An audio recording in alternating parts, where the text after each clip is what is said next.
Greetings, Mavericks and new viewers.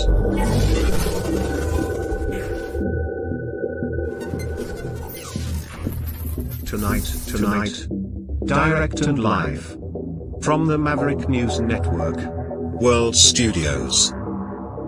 This is Maverick News with Rick Walker.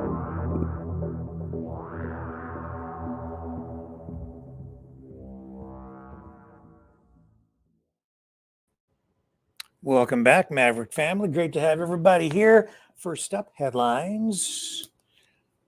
Microsoft, giant worldwide computer disruptions. What the heck is going on? Cyber attack? They say no. They say it's the result of a faulty software update. And yet it's having an impact through all of the Western world. Seems a little bit fishy to me, but who am I to dig into conspiracy theories? Well, I am one to dig into conspiracy theories, and tonight I am going to share with you information that I believe will defuse some of the craziness that has accompanied the attempted assassination on Donald Trump. I'll try to give you a little bit of factual information to combat some of the clickbait that is out there. What else do we have going on? I'm also going to talk again, just to clarify my statements last night on the Lancet, the medical journal, and the casualty figures, or the death toll in Gaza that the Lancet has been putting out, which is now has been making its way into a variety of other media publications. And I'll tell you why I think that that information should be heavily scrutinized and questioned. Russia, concerned about NATO posturing, and they are looking at putting some missiles off the coast of the U.S. Yeah, Trump talked about this a little bit last night in his speech at the RNC, talking about missiles inside nuclear submarines being parked in Cuba. Well, the situation is even more serious than that. And I'll explain that one too. Joe Biden, it looks like they're formulating an exit strategy for him. Told you last night, he is expected to step aside by this weekend. And while that hasn't been formalized, they are looking for a way to take him down an off-ramp. I'll share the latest with that with you as well. What else do we have? The Houthis are claiming responsibility for a drone strike in Israel tonight. And we have footage of that as well. So lots of stuff to share with you. And just a reminder as well, before we even get into tonight's program here, that after tonight's show, we'll take a little break. Then we are going to come back on at midnight for Maverick Midnight Matinee. Yes, Maverick Midnight Matinee. I'll show it to you one more time. At midnight tonight. New program. You guys asked for it. We'll give it a trial run tonight. It's going to be fun, I think, and I have a special guest who's going to join us. The theme tonight, Superman. We're going to talk about Superman, heroes, America's image around the world, what Superman stands for. We'll look at iconic Superman cartoons. We're going to watch some Superman tonight, and we're going to have a broader discussion about Superman and what he means to America and the world. Who knows where it's going to go, but it should be a lot of fun. Maverick Midnight Matinee, 12 midnight tonight, debut episode, and we have a special guest coming on to join us in the conversation about Superman. But first, we have to get through tonight's top stories here on the Maverick News Channel. So stay with me, and I will be right back, and then we'll start digging in to the daily news. You know, someone very profoundly once said many years ago that if fascism ever comes to America, it'll come in the name of liberalism.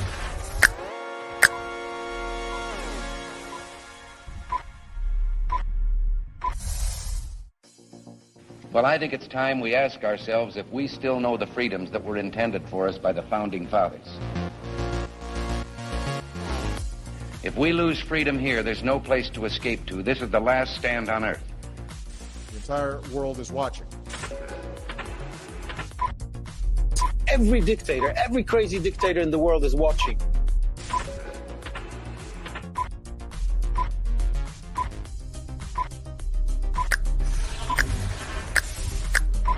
The world is watching. On TV, the entire world is watching. On social media.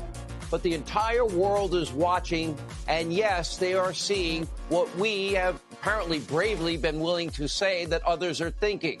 Stand for freedom. Literally stand for freedom. Let's get this done. The entire world is watching. We're at war with the most dangerous enemy that has ever faced mankind in his long climb from the swamp to the stars. Maverick News. Maverick News. Maverick News. Let me have more control of my own destiny. The world is watching. He's a fighter. He's a survivor. President Trump, defiant, strong. He is determined to make America great again. Pay tribute to the 45th President of the United States with this collectible t-shirt from the Maverick News Memorable Moments collection. Even a would-be assassin's bullet could not stop him. Instead, he emerged with his fist in the air ready to fight. For freedom. Get your Trump Fighting for Freedom t-shirt with any donation of $30 or more to Maverick News. There are 2 iconic artistic designs to choose from. But there is only one way to get these. Donate at freedomreporters.com. Support free speech. Free media. Support Maverick News. Call 1-866-248-1490 or order online at supergeeks.tv.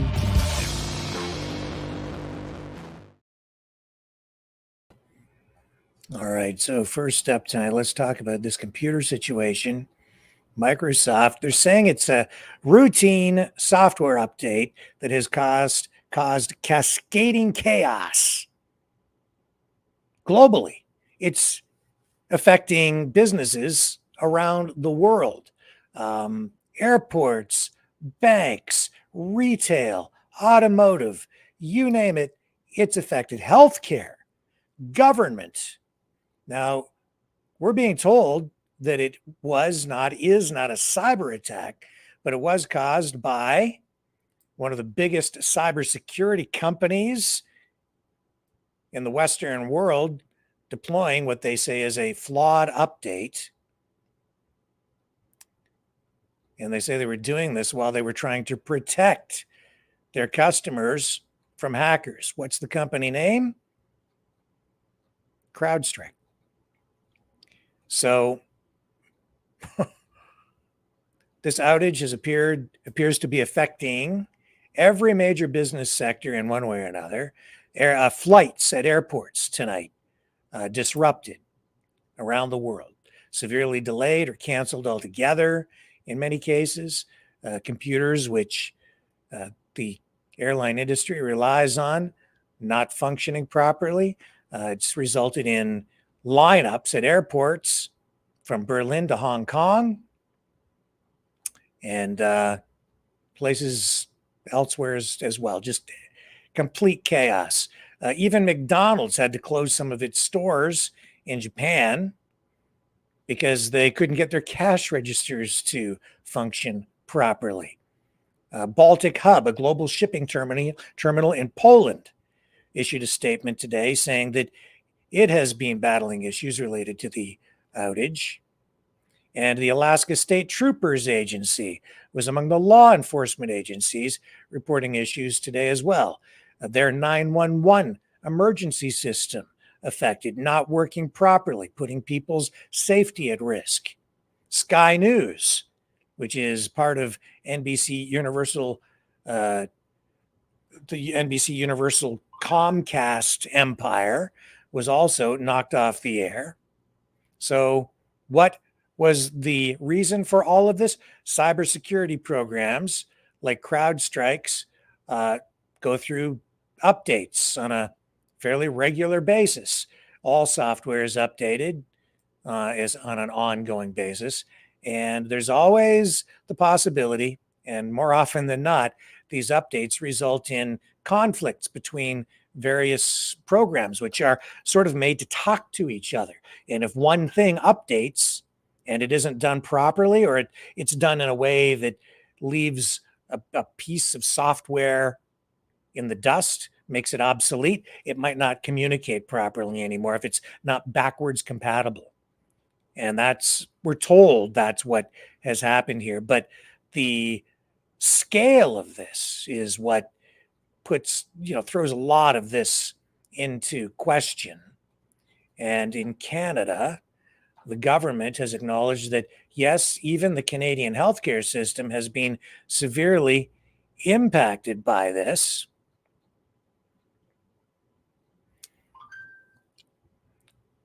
So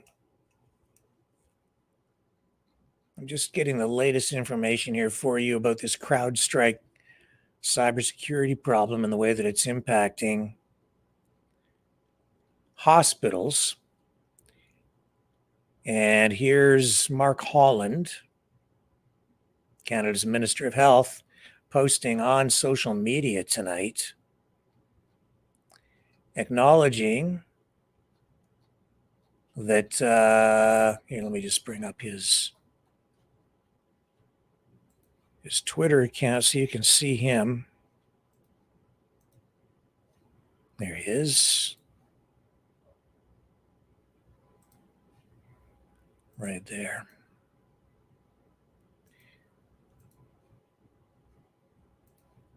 So Holland says, we are aware of the IT outage and the challenges it is creating for healthcare professionals and hospitals. He says, we are actively monitoring the situation and working with partners across Canada to support our health infrastructure.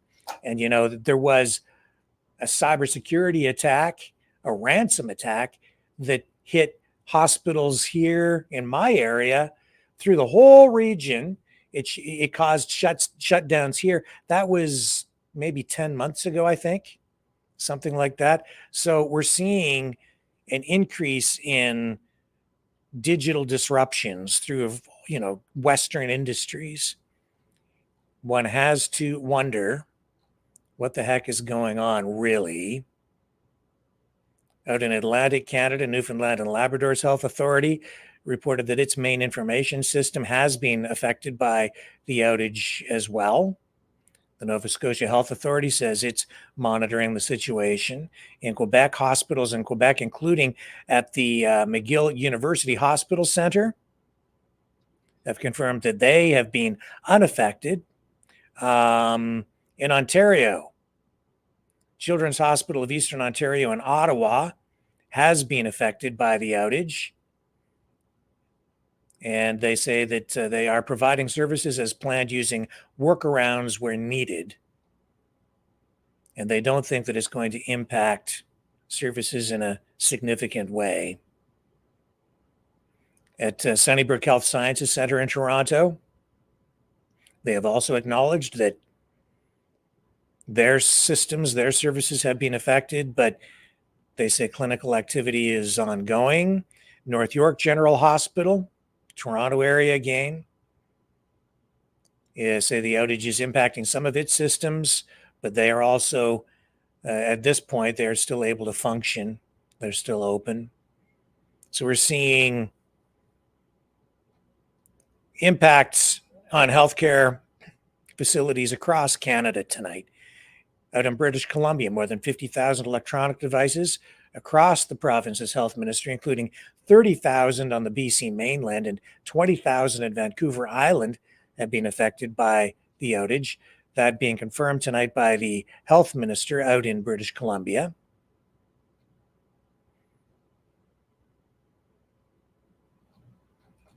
So all of this,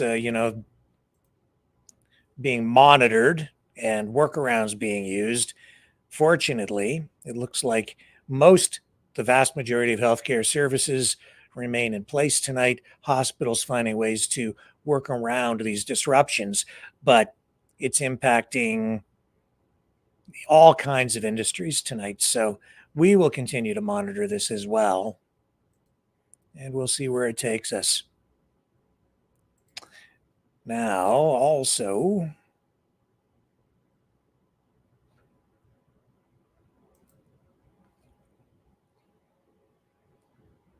and that's interesting. Okay, somebody's sending me a message about something I'm going to speak to tonight, and I will get to that shortly.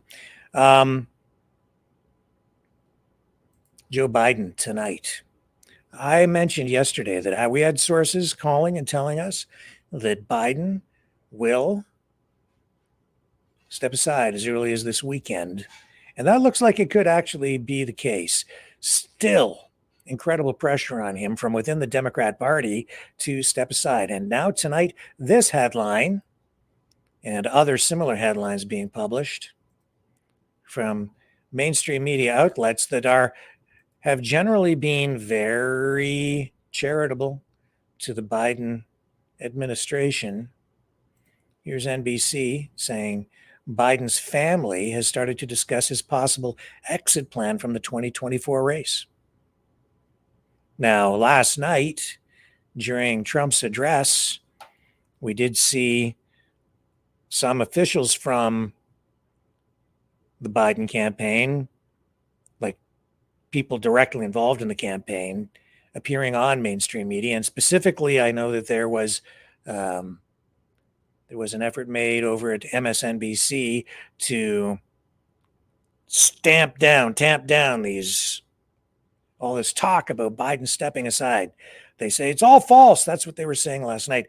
But while that's going on, we're seeing this. It seems they're looking for an honorable way for Biden to step aside and looking for a way that he can do it on his own terms. So Andrew Bates from the White House spokesman, says that these reports of discussions even within the Biden family about him stepping aside are simply false. But I doubt somebody's lying. Somebody's not telling the truth.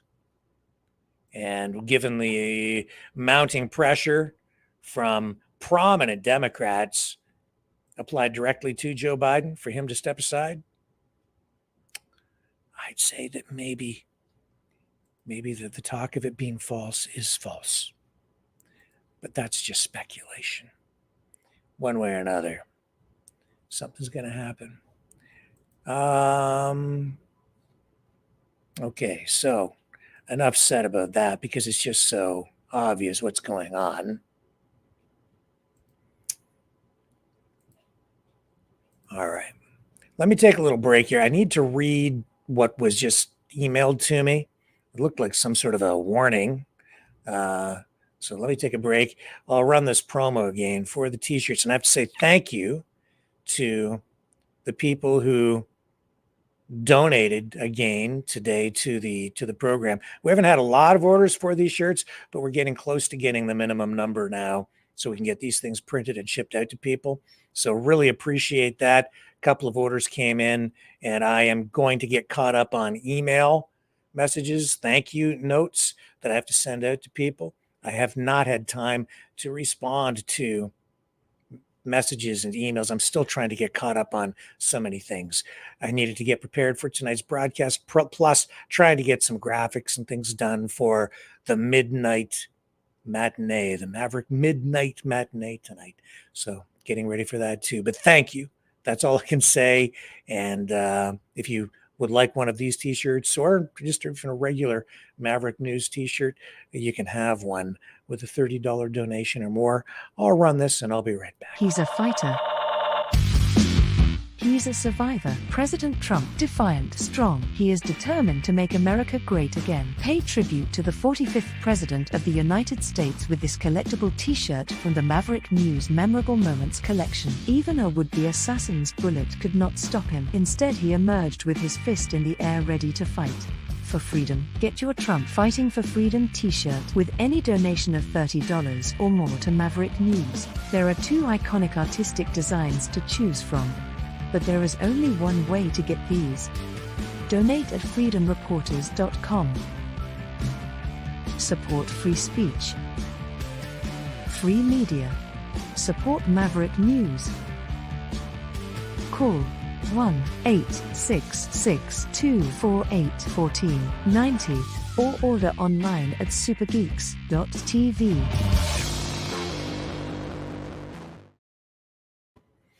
Okay. I might as well just dig right into it right now, right off the top. Well, second story in. These theories about a second shooter, just off the chart. And I'm sorry, I'm not buying into it. Now, you can disagree all you want. If you want, go ahead, think whatever you want. But I am seeing... and this is a story in itself just because the scale of this is just, it's spreading like wildfire. What else can I tell you? I'm going to tell you a lot. First of all, I'm going to run some of this video, and then I'm going to tell you why it's the whole approach is flawed and not valid. Okay, and he's Jesus. All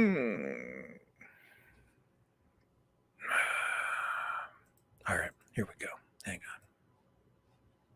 Should I run this one, or I'll run it off the other source? Hang on. This is about the second shooter. Okay.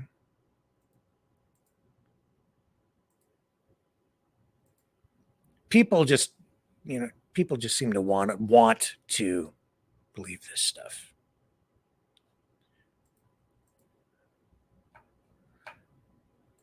I guess I'll have to run it from here. All right, that's okay. Blah, blah, blah, blah. Okay, it's just so hard. So many things here. Okay, I've got it. We'll run some of this.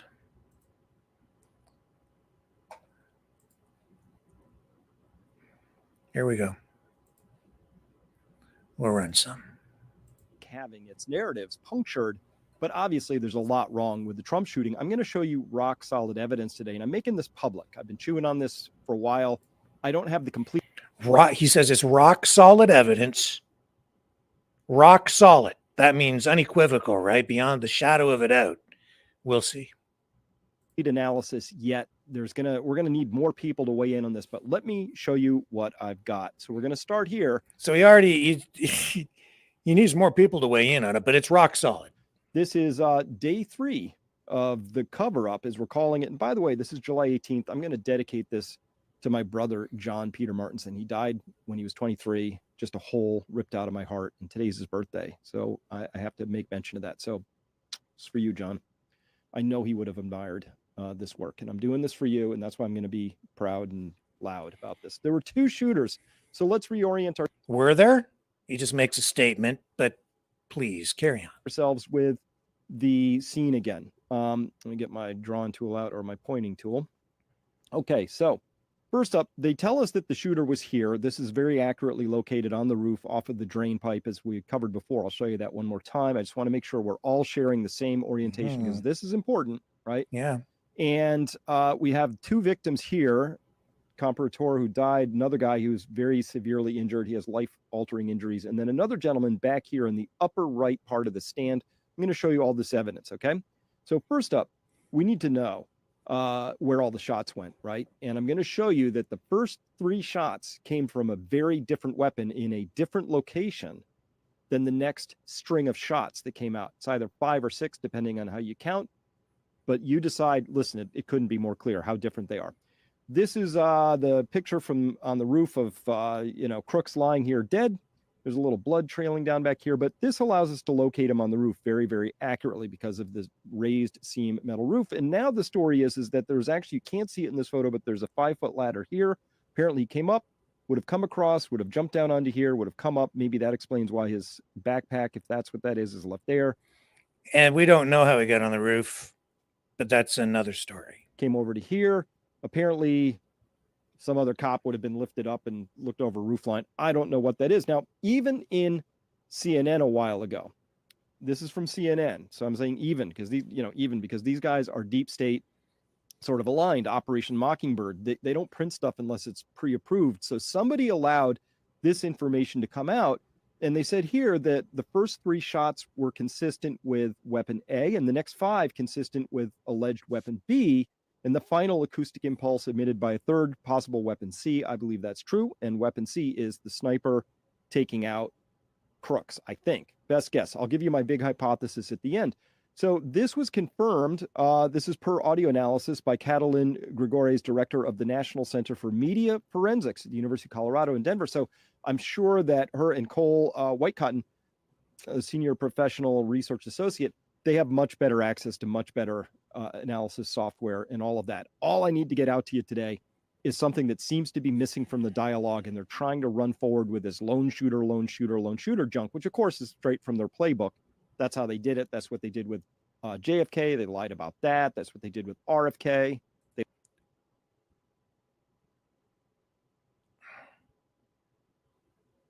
Blah, blah, blah. They lied about that. So this is standard from the playbook kind of stuff. Lone nut with a mysterious motive we can't unravel. We're here to unravel all of that, okay?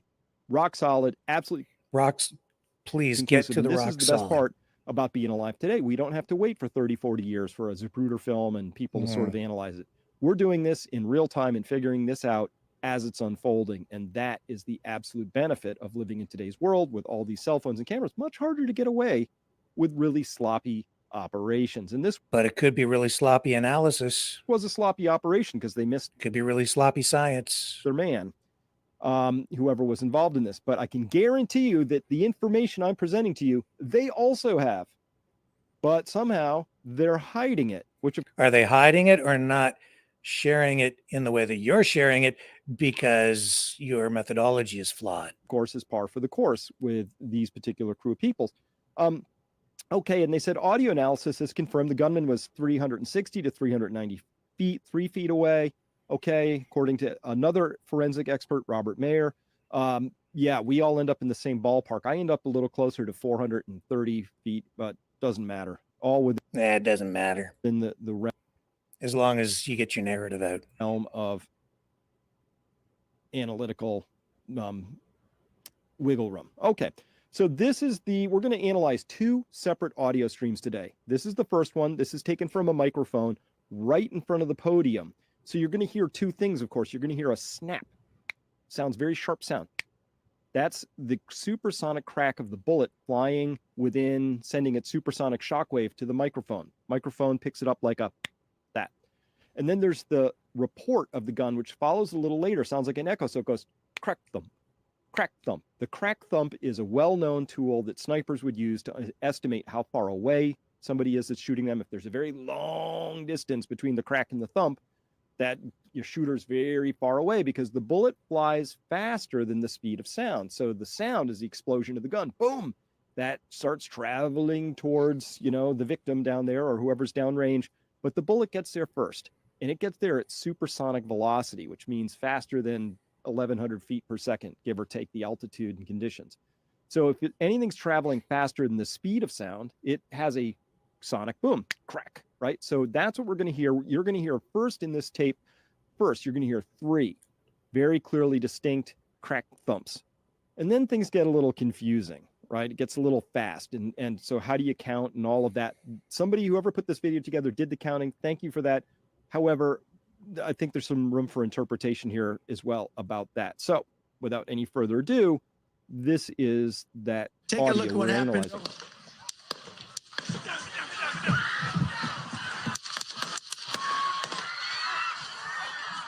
Wait. Hang on. We're going to hear one more.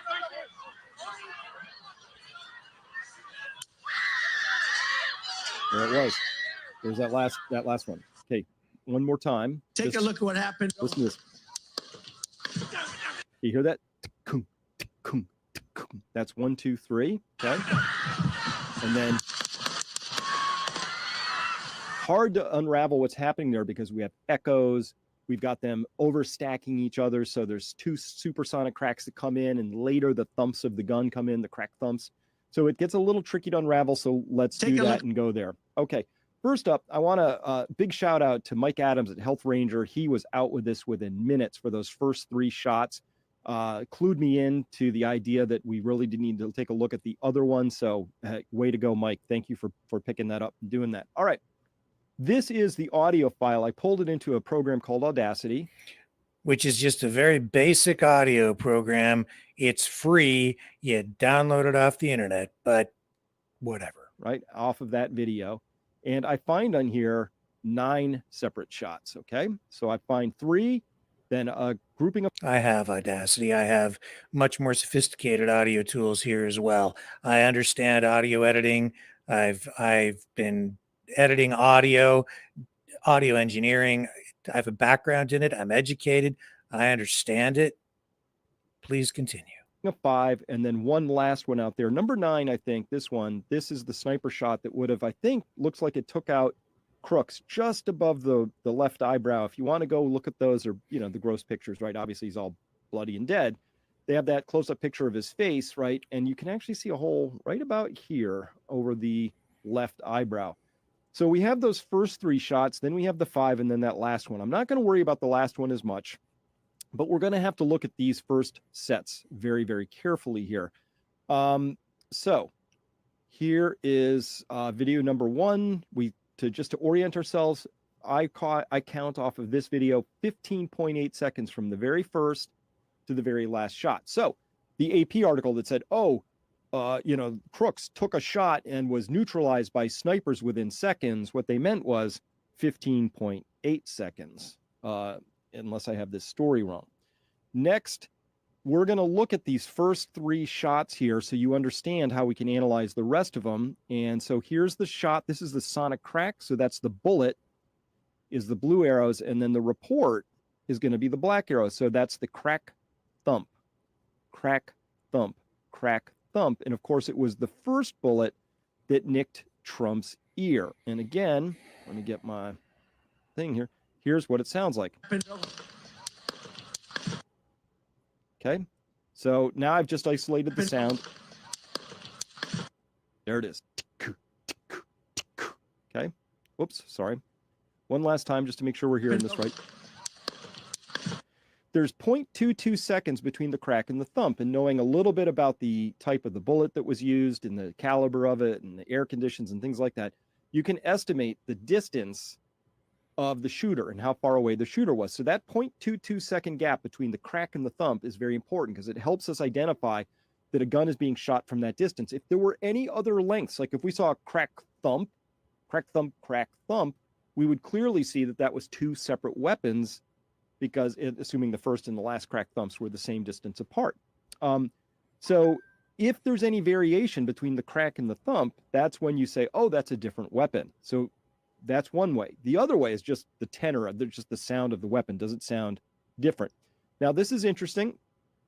This woman here had put up a video on TikTok. I really wish we could get the unaltered, I call it unmolested. I don't need all the words put on there. And it's not a consistent video, so there's edits in there. So I can't, if it ran from beginning to end, we could tell more, but I'm suspecting that we can tell a lot from it. So we're going to bring it up here because this is one of the only videos that I know about that shows, I think, the first stand victim getting shot. So here we go. Side of Trump. I'm over on the far right or far left of Trump. These are the same bleachers. Watch the top left. These are the same exact bleachers. These are to the left of Trump. See that? Those shots. Okay. What I've done here is, so I just want us to look at, I just pulled out that one tiny section. You can clearly see a bullet careening off of this railing up here, and it does it with enough force to atomize and vaporize. And so I think this is an important clue. We'll see. So let's just look at that over and over again. Pew, did you see that? Again, pew, see that? Okay, whoops, one more time. And again. So you can clearly see this shot happening. Now, this gentleman who's right, and get my laser pointer back, this gentleman right here is in a very, very distinctive American flag shirt of some kind. You can see him hunch over there a little bit, and I'm pretty sure that that shot that you see careening off the rail struck him first. And the reason I think that struck him first, because we showed this before, is from this video that's after the fact. We're on the right side of the stands. You can see he's being brought down. And you can see here he's holding, let me get my laser pointer back.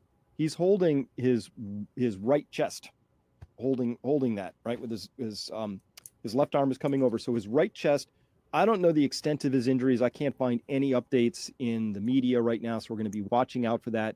But if he was struck in that upper right chest and the bullet still managed to take something off of the railing into a puff, we see a very clear puff there. I don't think that's a 223 round. 223 round, a little 55 or a 62 grain bullet. When they hit, they tend to tumble. This would have to have had enough force to have nicked Trump's ear, if I'm right about this being the first shot, nicked his ear, traveled in, struck this gentleman, and still had enough force to vaporize either the... He said, if I'm right. Doesn't he know? I thought this was rock solid, so he's supposed to be sure. It says if. So it's a big if. Railing, or that was the bullet itself He doesn't atomizing. know. That was what that gray puff was. More likely that's a larger caliber round. But that's... And he doesn't know what caliber. He doesn't know. Again, he doesn't have information. He doesn't have the right information. He doesn't have the details, and he's drawing conclusions based on incomplete information. But I'll dig in deeper. Hypothesis, pure conjecture. I'm just throwing it out there as a placeholder. But that would be more consistent with something, say, in the pure conjecture. But it's rock solid. Some 30 caliber sort of a round, something with enough energy to penetrate and still atomize and vaporize on the back railing. But again, just a guess. He's just guessing. It's kind of irrelevant. Just a guess. But again, if we're back here, again with so I think you can see that puff right there. I thought he had rock solid evidence. Oops, sorry. And puff. Puff. Puff. So he's been hit, and also it's on his right side. So, and if you see how he's oriented, he's all the way up against the back with his right side tipped towards the back. So this is as high up as you can get. Now, the other thing I need to point out about that is he is all the way in the highest row of bleacher seats. Those things start roughly at about stage level, which is about 3.5, 4 feet in the air. And then they go up level. So if you said it's, I don't know, a foot or foot and a half per level, he's clearly many feet up in the air, and he's standing. So that bullet that struck him has to be, I don't know, pick a number, 12, 15 feet in the air, pretty high up. And that's going to become important again in just a second. All right. So this is plausible for the first shot then. Okay.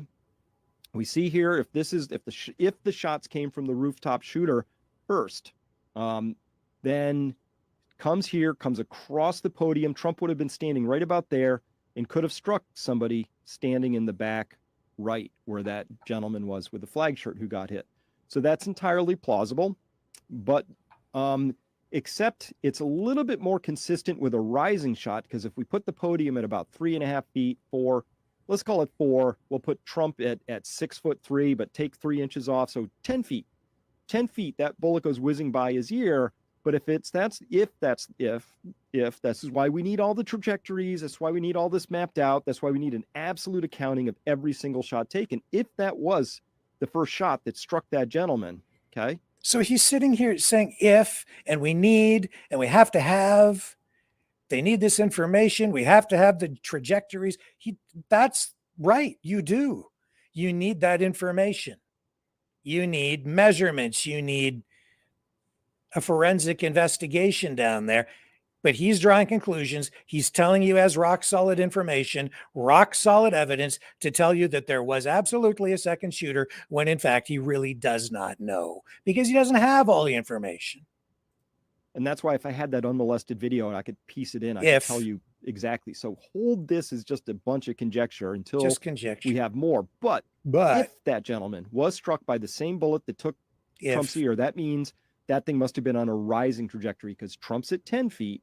And he doesn't and then know. Further back, this guy, his chest There's a lot is he doesn't know. probably at 13, 14 feet. It's higher in the air. That would have been more consistent with a shot fired from lower down that was then rising instead of a... Enough.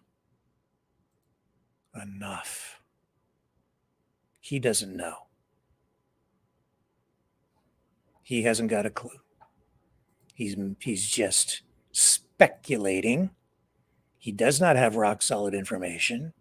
He doesn't, and his methodology is completely flawed. Absolutely completely flawed. He's telling you that he knows there was a second gunman. He doesn't know. He's guessing, speculating. He's creating a video that's generating a lot of clicks and casting doubt, sowing seeds of doubt. There are some people out there who do that kind of thing on purpose because they're not on your side. All right. You cannot determine the location of a gunshot using audio recordings with a single microphone. You need at least two. Calculating the location of a gunshot using sound waves typically involves a process known as acoustic triangulation or multilateration. The process uses multiple microphones placed at different locations to detect the sound of the gunshot. So how does it work? You have multiple microphones. At least 3 are needed, but more can improve accuracy. And these microphones are placed at known fixed positions in the area where you want to detect the gunshot. Now, he talks about the time difference of arrival, or the TDOA. When a gunshot occurs, the sound wave will reach each microphone at slightly different times. The differences in these arrival times are called the time difference of arrival. Okay? But these guys are all using single audio sources recorded on cell phones or a cell phone. And the exact location of these phones is not really known. So you don't get an accurate bead on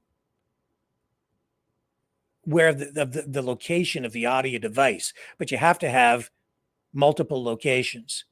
Distance calculation, using the speed of sound in the air, approximately 343 meters per second at sea level and room temperature, the distances from the sound source to each microphone, and I looked this up, can be calculated based on TDOA. Triangulation and multilateration, okay, how does that work? By solving a set of equations that account for the positions of the microphones and the calculated distances, the location of the sound source can be determined. This typically involves some complex mathematics, including solving systems of nonlinear equations.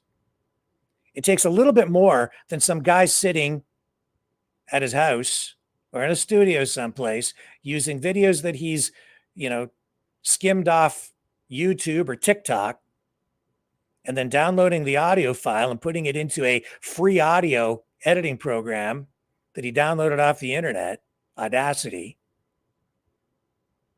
to determine the locations of gunfire in a place that he hasn't even visited. and can't be sure of even measurements based on aerial photos or even the videos that he's seeing on the internet. He doesn't know. It takes precise measurements. It takes forensic audit of the area, a forensic investigation. It takes a ballistician. A ballistician is an expert in ballistics, guns, weapons, bullets. It might take more than just a ballistician, audio engineers. The other reason the methodology is flawed is because those audio recordings are noisy. There's echoes and other noise. And he acknowledges that, actually. He says that it's really noisy. You can't really determine what goes on after, especially after those first 3 shots. But you can't tell exactly where the audio is coming from because you only have one audio source. And even if they found other recordings or skimmed other recordings off the internet, you would need to determine the precise location of where that phone or microphone, the other microphones were in relation to the original recording where that microphone was positioned. And you'd have to account for other variables. And he wouldn't know. You don't know where those phones are exactly located because you need to be able to calculate the distance. And if you don't know exactly where those microphones are positioned, you can't really tell where the shots are coming from. You can't tell from a single audio recording. You've got environmental factors. The speed of sound can vary with temperature, humidity, air pressure, all of these things. The microphones have to be synchronized as well to accurately measure the time differences. When I know video production, and if you have a multi-camera shoot, there are a couple of different ways to sync. There's one main way to synchronize a multi-camera shoot, and it's a thing called time code. It's a digital embedment of what essentially is like a digital equivalent of the little holes in a film that the sprocket in a film projector would grab a hold of to pull the film through a projector. Time code. You can set your time code at 0, and then you synchronize your cameras using time code so that they both run at exactly the same time. So when they're both running, you can then take your footage back to the studio, and if those cameras are synced and the time code is synchronized, when you put your video into the computer, you can then line the footage up on the timeline so that it overlays and it's exactly the same from all the different cameras. So you have everything lined up in exactly the same time. So you can shoot from multiple angles and cut from one camera to the other with the recorded video. And it's all in sync. If it's not in sync, your audio is out of sync. The lips are doing this when people are talking and it doesn't match. And the footage doesn't match, so that if someone's reaching over here, if I grab a pen and I bring it into frame and then you cut to the other camera, if it's not in sync, it won't look the same. You'll be able to tell that it was shot at a different time because my arm might already be in here instead of out here where it's supposed to be when you go to that cut point. The audio has to be synced as well. And I can also tell you that even short distances when you're recording audio can make a difference even in time code. Because if you're shooting something from even, say, 50 feet away, and you've got people talking like that, the lips might not actually be in sync if you were recording the audio over on the camera 50 feet away versus picking up the audio right here if there's a microphone right in front of me, because it takes time for the sound to travel from here to there. And then if you have as I just said, environmental factors, that can even be affected by wind. And then you have other factors like noise, reflections. The environment can introduce noise and reflections that complicate the detection and analysis of the sound waves. Advanced signal processing techniques are really needed, especially in an environment like that audio was recorded in, to mitigate those kinds of issues. And you can't really do that using Audacity. Now, you could get a better result using Adobe. I have the Adobe audio tools here, and I can eliminate completely a lot of background sounds from things. But even then, if you are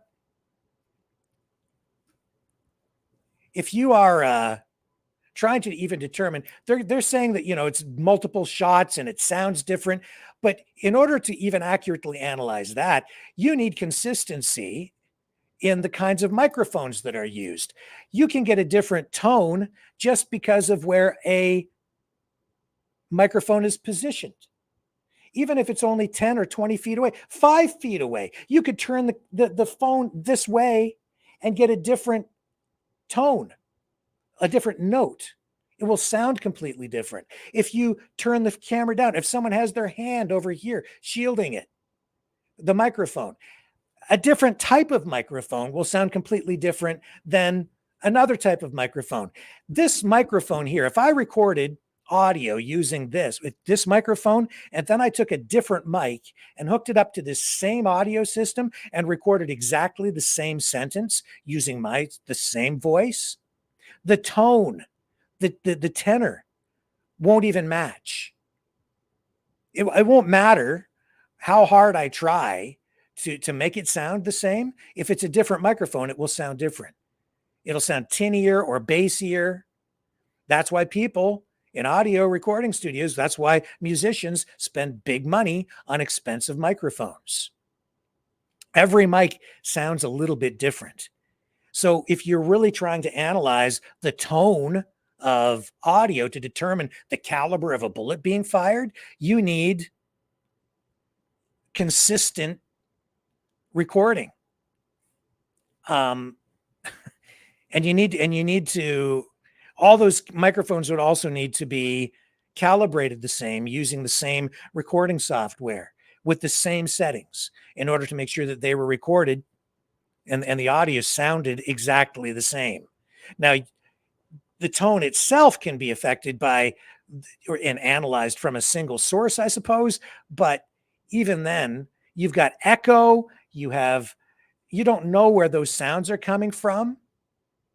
And in a dirty audio environment like that, with people screaming and cheering and laughing and crying and shouting and sound bouncing off who knows what, it's very difficult to get an accurate beat on what the audio really means.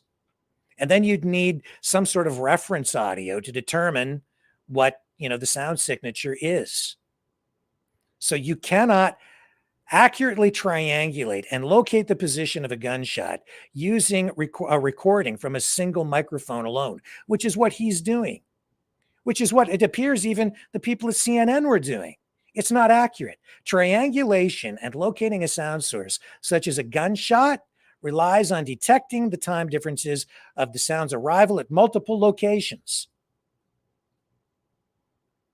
A single microphone records the sound wave, but it doesn't provide any information about the direction from which the sound arrived.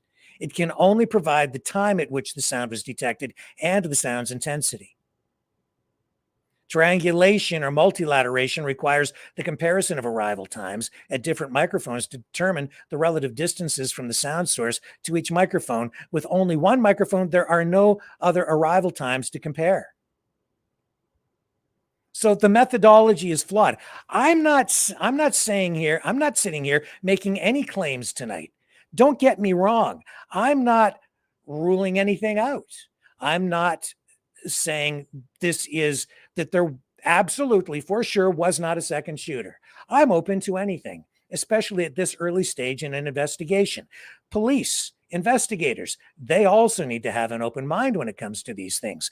They have to consider everything. They put everything on the table, and then using proper methodology, begin to eliminate things that are simply not true or things that didn't happen. They start to dig in and figure out what the truth is using real science, using the evidence that they have available to them, but relying on real information and using sound methodology. And I don't mean sound like you hear, I mean good methodology. The approach has to be scientifically sound. What he's doing is not scientifically sound. What he's doing is he's a layman who doesn't really know what he's talking about, and he's got a little tiny bit of knowledge, and he's reaching conclusions and putting out this video that is taking you intentionally down a rabbit hole to nowhere, because what he's presenting to you is not rock solid. It is conjecture. It's complete speculation based on nothing more than him creating a sensationalistic piece of clickbait designed to confuse you, get you upset, and get you to watch his video. That's all it is. It's bunk. Now, I'm sure that the authorities are very interested in watching all of the same video footage, and they may put that to use in a variety of ways. But the way that he's analyzing it, the methodology is not valid. The video is not valid. It is not rock solid evidence. The truth of the matter is he does not know. He doesn't know anything more than you know, or that I know, or that anybody else knows. He doesn't know. And he's telling you as rock solid information that he does. It's not true. He doesn't. And yet that video is going viral. You know, that's sort of the game these days, isn't it? And it has been for a long time, actually. Sow seeds of doubt so that when the truth is presented to you, which we all need, people won't accept it. There's so much of this crap out there that it's going to make it impossible for people to know what the truth is. Thank God Donald Trump was not killed by the bullet. Thank God. And actually, let me take a little break here because we have a guest coming on, and I'll have a little bit more to say about this on the other side. Hang on. I've got a special guest coming up right after this. And don't shoot the messenger, okay? Don't shoot the messenger. I'm just giving you some actual factual information and just telling you that you shouldn't just accept this stuff at face value. None of us should. I'm always saying question everything, read everything, but question it. And this guy's not an expert, nor am I when it comes to ballistics. I know about audio production, but that alone is not enough either. I'm not drawing any conclusions tonight. I'm not making any other claims other than this video is not rock solid information.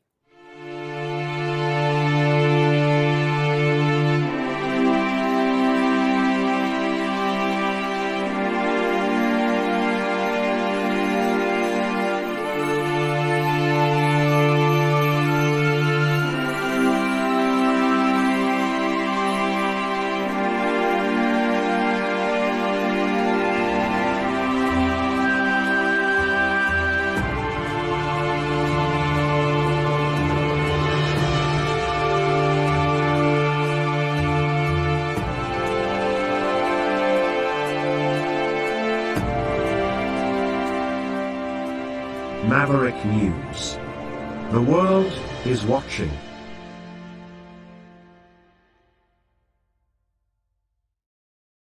To further illustrate my point before we get to our special guest on the phone tonight, Brandon Pringle, before we get to him, I just want to further illustrate what I'm talking about.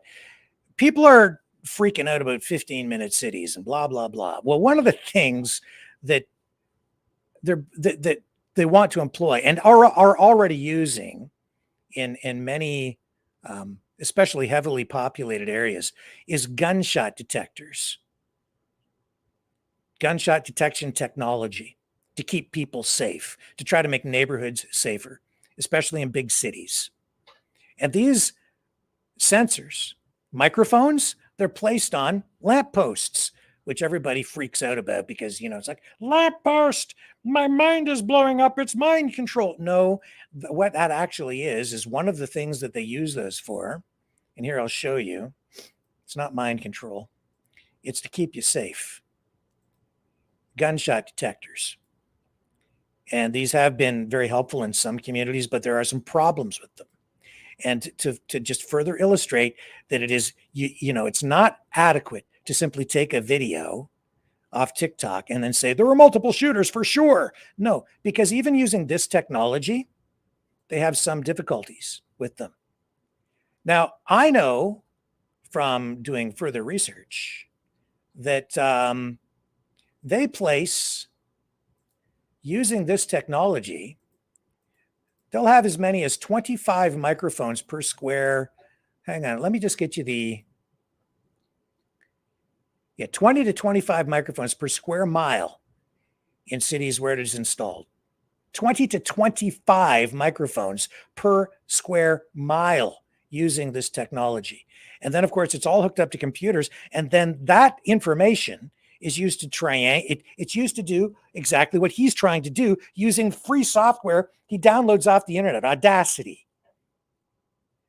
They have computer programs, software that instantly analyzes the information to triangulate the position of the gunshot and determine what kind of weapon was used to fire the round. But even with all that technology, even with all those microphones, they sometimes have difficulty locating the position and determining the caliber of bullet used. And that's why the American Civil Liberties Union has concerns about this kind of information being used in court, because it's not even then entirely accurate. And that kind of information is sometimes being used against people in court. And they say that can be a violation of people's rights, which is where people's concerns legitimately come into play with regard to 15-minute cities. That's a legitimate concern. But if they've got 20 to 25 microphones per square mile hooked up to the most sophisticated software available to determine the kind of information that we just talked about, don't you think that's a little bit more bulletproof, if you will, in terms of methodology than downloading Audacity off the internet and then making a video that's intended to blow holes in the official narrative, when in reality where we are really at is the early stages of an investigation that needs a lot of scrutiny, and there are a lot of questions that need to be answered because obviously there were failures. And Donald Trump was almost killed. And that's fact. We need real facts, real information. And I'm going to get mine, not from guys like that, because he's just making clickbait. But believe what you want. If you want to go down his rabbit hole, have a nice day. Okay? But I'm going to keep my head in the clear. Let's go to my friend Brandon Pringle. Hello, sir. How are you? Fantastic, my friend. How are you doing? I'm just fine. And I'm glad you could join us tonight. I'm excited to talk to you because I know that you have a big event coming up. But first of all, just reintroduce yourself to people in case people don't remember your last appearance here on Maverick News. All right. Thanks, Rick. I'm very grateful to be on the show again. Shout out to Rimby John for making this happen. So last time I was on the show, we were talking about protecting the children. And there was a lady from Ontario that we were on. And most folks don't know that about literally hundreds of little girls have had their breasts cut off in this madness. And so she was standing up in this, and I'm trying to, let people know about this. So that was what we talked about in our last show. And then before that, I was on a little bit with Pastor Artur Pawlowski, and I ran for the Solidarity Party under his banner. So and then kind of what our event is tomorrow is kind of trying to move the ball forward on the same things that we were talking about then. You want to just keep going, Rick, or yeah, you keep going. So questions. Well, I mean, you're on a roll, so so please continue. Tell us about this big event. I can talk for an hour, so just please interrupt me at any moment. Okay. What Winston Churchill said: the farther you look into the past, the farther you can see into the future. And Winston Churchill fought in the Boer War. He was a member of British Parliament for many, many years, and he knew exactly what Hitler was doing. And he was trying to wake up the government to what Hitler was doing, and it 100% fell on deaf ears. All the tanks they were building, everything, they were just completely ignorant and actually wanting to deny reality. And so to the point that it's so ridiculous now, but Chamberlain, the prime minister at the time, had tea with Hitler in 1938 after Hitler had signed treaties. And so like, nothing to see here. It's all fine. Everything's wonderful. And of course, a year later, Winston Churchill was proved correct. Chamberlain resigned in disgrace. And the king came to Winston Churchill and said, "Will you lead the government?" Brandon, let's just backtrack here. What's this got to do with your event? Well, what it has to do with our event is we are now right now in pre-World War II Germany.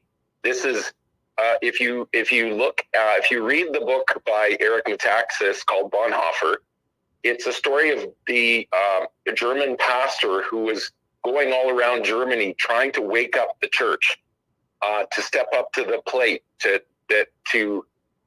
wake them up to the spiritual side of what Winston Churchill was trying to wake them up to in the physical side. Sure, I understand, but okay, let's zero in and focus here a little bit though, because I don't think we want to get into a giant history lesson. We want to tell people about your event. So first of all, what's the name of your event?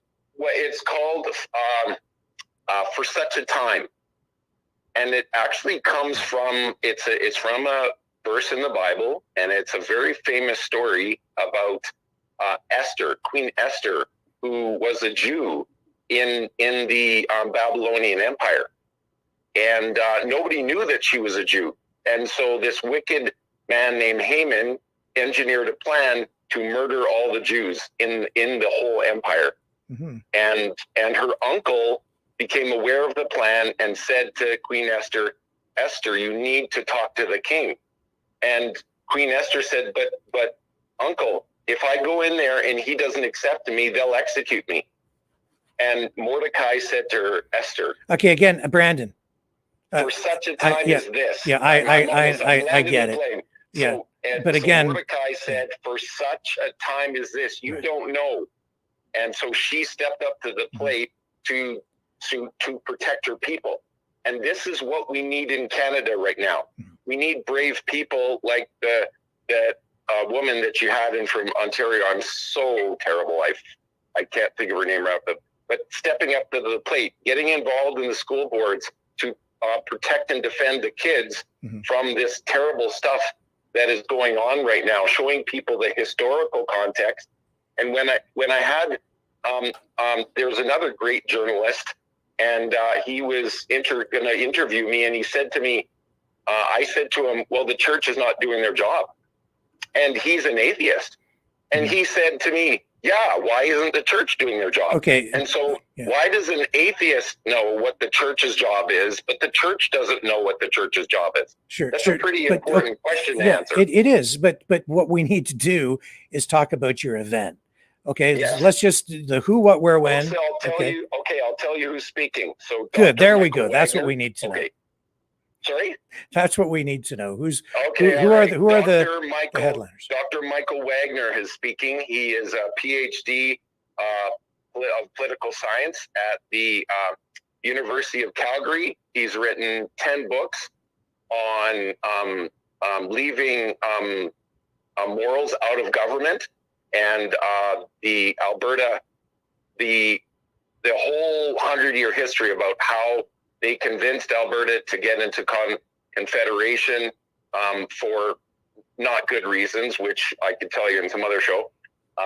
And so he's written 10 books. He's been on the Western Standard for years as a columnist. Mm-hmm. And then our second guest is going to be Leighton Gray. He's on Gray Matter Convoy on X platform. Mm-hmm. He is also was one of the lead litigators that helped Dina Henshaw get fired because of the illegal mandates that were implemented in Alberta. Right. And he's also the lead litigator in the class action lawsuit against the government for the massive harms that were done to people during the last 4 years. And so then our third speaker is going to be Dr. Roger Hodkinson. Mm-hmm. And Dr. Roger, some that were really paying attention way back 4 years ago when this first started, he was the very first doctor in Canada that went publicly on television, made a video, and put it out there saying, this is garbage. This is being way blown out of proportion. Mm-hmm. The damage that's going to be done to people, is it a real thing? Does it exist? Absolutely. But sure. The harms that are being done to and the hysteria that's being pushed by the government is not adequate. Right, and he was he was at one time a medical officer of health, I believe, yes, and he's Oxford educated, mm-hmm. and he came to Canada 40 years ago, and he's when people in Britain that were we were so isolated from what happened in World War II. People in Britain weren't, and so many of them, my friends that are Russian, Ukrainian, they're all kicking me in the shin saying, Brandon, what is wrong with you Canadians? Wake up. We left a terrible place to come here to be safe, and now you guys are giving your country away. We sing the national anthem that says, "O Canada, we stand on guard for thee." And I'm embarrassed to say that for most of my life, I have not stood on guard for Canada. So that's done. That's over. That person is dead. I am going to stand on guard for Canada. I'm not going to just be quiet anymore.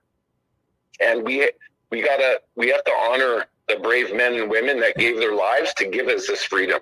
Sure. And enough is enough. So, and that's why you're holding this event. And where is this happening?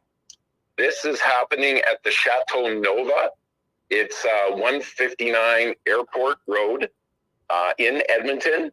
It is a free event. It is happening from 1 p.m. until 9 p.m. We will have opportunity for people that ask questions. And what day? 1 p.m. Tomorrow. Okay. And for those of you who aren't in the area, but obviously we've made this sound so exciting, you absolutely don't want to miss it. It's going to be on live stream. Okay. So we'll be live streaming the event, and the address is suchatime.ca. Very, very simple. Just such as in such, yep. A time. So 9 letters, suchatime.ca. And there'll be a link there, live stream button. And when you go on there as well, there will be links to all the speakers. So if any one of them on the live stream say something that you're interested in or you want to talk about them further, you can reach out to Leighton at Grey Matter Convoy on Twitter. My email, redpilled2024@proton.me, will be on the site. So definitely, if you have other questions, or please reach out, leave leave a message. Unfortunately, we just don't have time to clarify some things. You just have to say, and then, give people an opportunity to ask questions later. Oh, hey, that sounds a little, can you give me more information on that? So we can't just give everybody all the everything that needs to be said in this discussion, but we do have to step up to the plate. We do have to stand, and no better place than in Edmonton, the capital of Alberta. Okay. This is where it starts. So excellent. Okay, so just to summarize again, tomorrow 1 p.m. to 9 p.m. And what time zone are you guys in Alberta? Mountain time. So you're about 8:15 where you are right now. Is that right, Rick? That's right. Yep. Okay, yeah. So that's 6:15 in Alberta. So 2 hours behind. So if where Rick is Ontario, yeah. So I'm in Eastern time. So there's a 2-hour difference there, but it is, if you're confused, folks, Mountain time, so you can look that up, but it'll be 1 p.m. to 9 p.m. Mountain time. And Yes. you can, again, watch that online if you would like to at such a time as this from 1 p.m. to 9 p.m. tomorrow. And I'm so sorry, Rick. I got it correct there. I probably messed you up. It's for such a time.ca. Oh, for such a time.ca. Okay. Yes, our poster says for such a time as this, and that's where the confusion is. And I keep saying it, so I mess people up. So, okay. So it's for such a time.ca. .ca. You betcha. And of course, anytime anybody wants to reach out to me, they can reach me at redpilled2024@proton.me. If they have any questions, or they want to kick me in the shin and say, hey, I don't agree with you. And this is why I really appreciate your platform so much, Rick, because, and actually, I would have actually invited you and give you a free table, but unfortunately you're in Ontario, so I thought you could have flown all the way out here. Well, I'll probably tune in and see what's going on. I mean, anyway, you are doing such an important, we're supposed to, that's what, and actually this is about defending and protecting freedom of speech. That the government is, I mean, Pierre brought in C4, which basically made it illegal to tell someone that a boy is a boy and a girl is a girl. That's actually illegal in this country. You can get 5 years in prison for that. So people are like, well, that seems kind of not believable, but all you have to do is, if you go on my Substack, you can see it.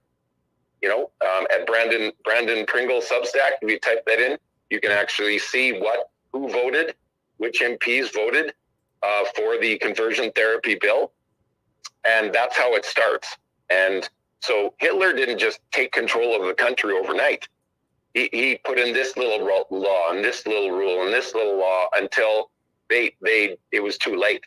People weren't awake, and you're doing such a good job at waking people up and saying, hey, it's so important that we talk about these things and we make them public. They're not hidden. There's no reason to hide these things. If they're being hidden, it's for a reason, and it's never a good reason. Yeah. And I'm going to talk about something when I complete this call with you to show people exactly how we're being sort of led around by the nose at times. Yeah. With some stats and things that I'm going to show in another story that's kind of related loosely to what we're talking about here right now. Yeah. So I'll be showing people that very, very shortly. Is there anything else you think people need to know about your event tomorrow that we've maybe missed? It's if you're an atheist, I have something amazing for you. If you're a church person, I have something for you.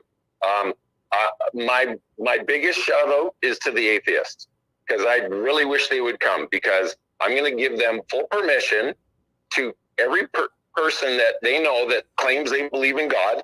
I give them full permission to go kick them in the shin. Okay, I'm joking. That's a joke. I'm not advocating for any fisticuffs here. But I give them full permission to ask people that claim they believe in God, I know what your book says about what your job is. Why aren't you doing it? So there's going to be some truth bombs, and people are going to leave. I mean, some people are traveling from 5 hours away. for this event. So, and we just got a website up 3 days ago, and we've already had inquiries, and we're actually looking at, we actually might run out of room. So, so definitely this will not be the last one. This is just the first one. We're just getting started. So I so appreciate you having me, Rick, and I so appreciate what you're doing. What you're doing is some of the most important work that is out there, getting people to wake up, getting people to question the narrative.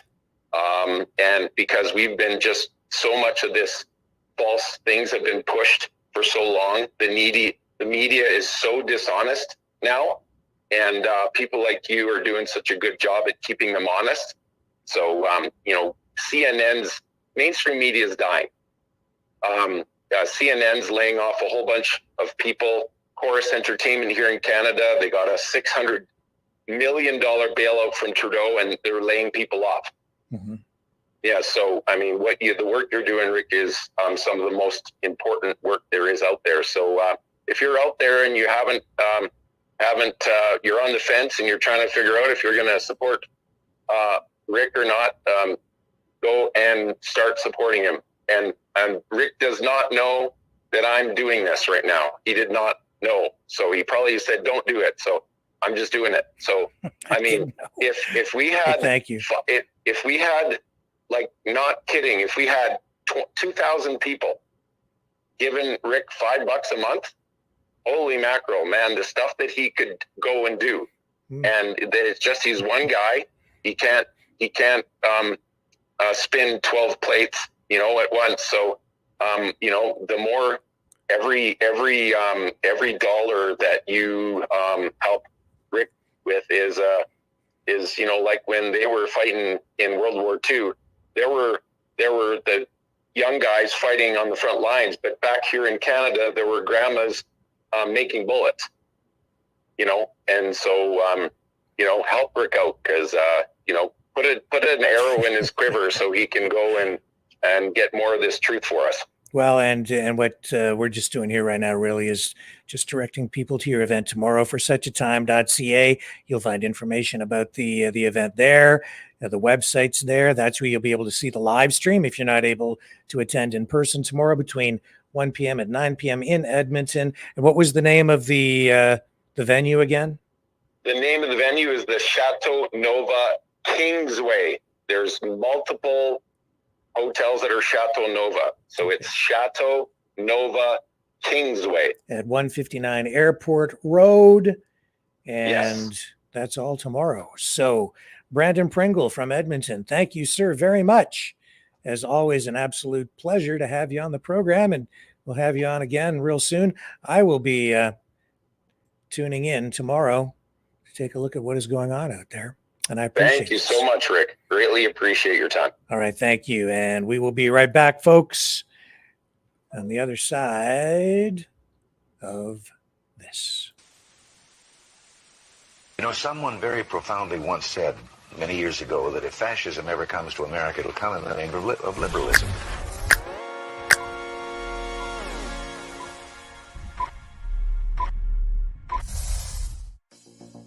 Well, I think it's time we ask ourselves if we still know the freedoms that were intended for us by the Founding Fathers. If we lose freedom here, there's no place to escape to. This is the last stand on Earth. The entire world is watching. Every dictator, every crazy dictator in the world is watching.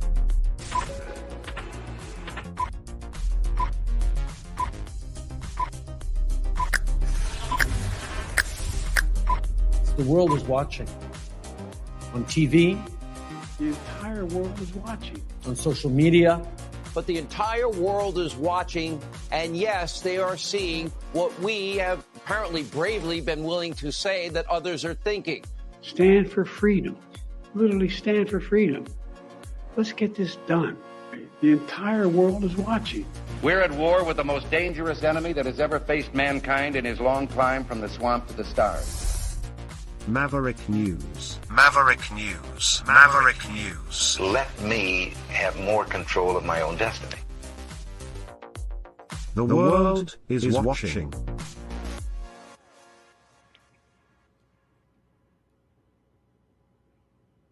Back just briefly to just cap off the information I was sharing on triangulation and detection of gunshots. Here's just another example of what I'm talking about to just show you that I'm not just making the stuff up. This is how it's done. Okay. Next generation gunshot positioning system. Triangula is an artificial intelligence software that detects and positions gunshots.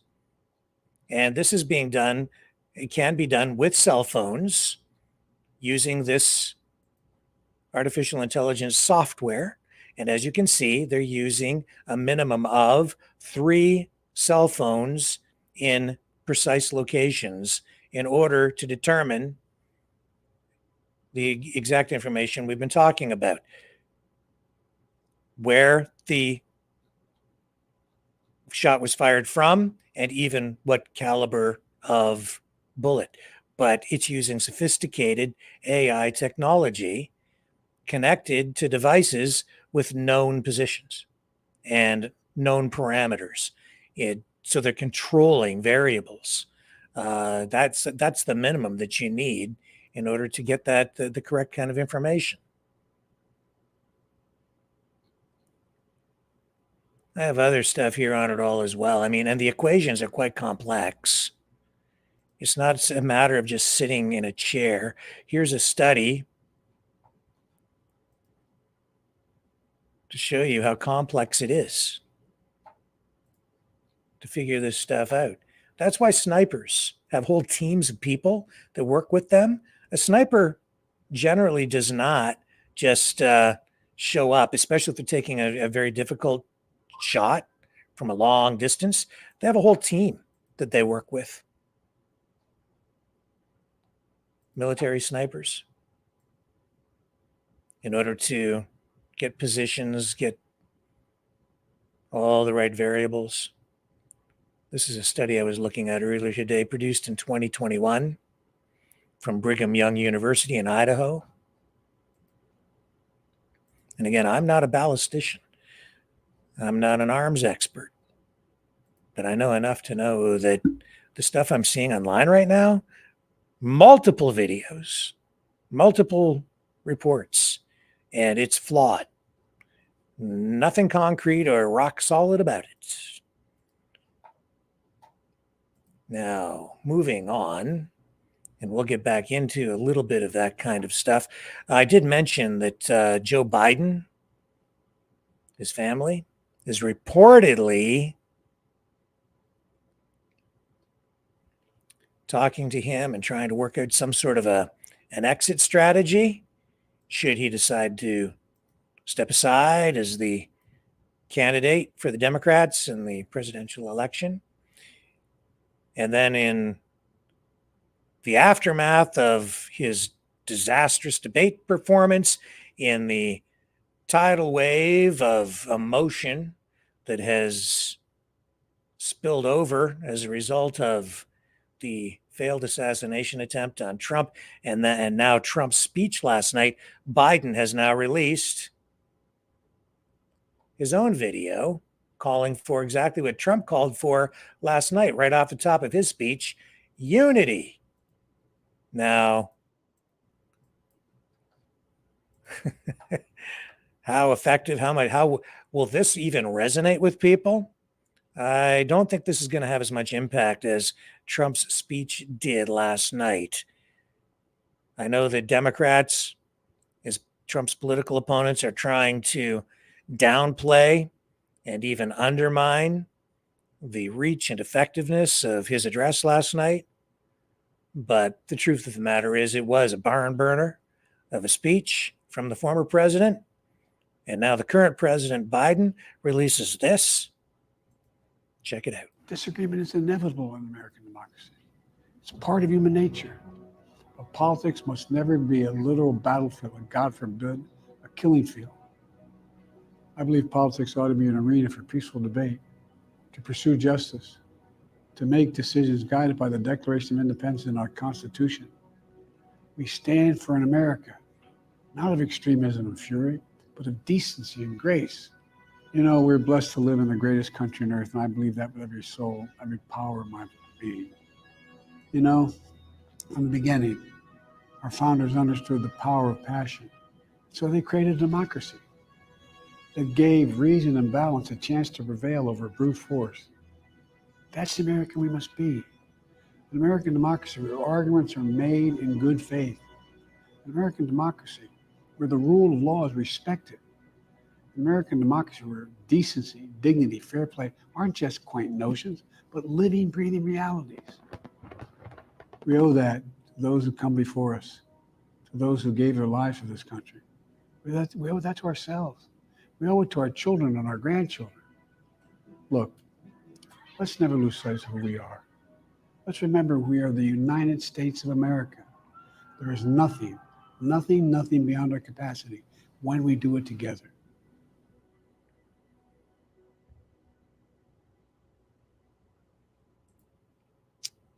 I don't know if that's a campaign video. It's demarcated as coming from the White House. So I think that's really a video just aimed at the American people, not intended to be a campaign message, but a call for unity and to dial things down. I applaud that. I think it's been a long time in coming, too late and too little. But what happened to Trump has served as a wake-up call for America in a way. And I just wish that this kind of positive narrative had been spun up a long time ago, because look at the state the nation is in right now, not just in America, but in Canada and in Western nations in general. We need to get back to a place of stability and decency. And I think we really do. But I look at the inflammatory language that has been used over the past, especially the last 8 years. And it has not been healthy for democracy. It hasn't been healthy for the country. And now we're on the brink of a third world war. Oh, also, excuse me, I forgot to show you this one. This one, I'm sorry. This is related to the, there's absolutely another shooter. Rock solid theory. The theory is not rock solid. Check out this. I don't know how this guy supposedly got down a zip line without being detected. And it's up to people on social media to alert us all to it. But anyway, I'm just going to let it roll. You guys want to go down this rabbit hole? There you go. Oh, man. So the tweet you're about to read here on the screen is pretty interesting, and I think a lot of people need to look into this. So we've tracked a black SUV that had picked up the Phantom Water Tower sniper that escaped using a zip line via the backside of the water tower into the trees and then on foot for a short jaunt to Meridian Road. With 100% confidence, based on the cell phone data, that particular sniper was an FBI agent, and the SUV was registered to the Department of Agriculture. Did you know that under the Obama administration, DHS was given more power than the CIA? So the man that runs DHS, Alexander Mayorkas, who's going to be charged with treason, who, if there was any one person that I was going to pinpoint and say, yup, that person, when this is all said and done, that one man is going to be charged with treason 100%. If there was just one, I could guarantee you that would be charged with treason. It's going to be Mayorkas. And then he got on a zip line and he ziplined down and got away in an SUV from the Department of Agriculture.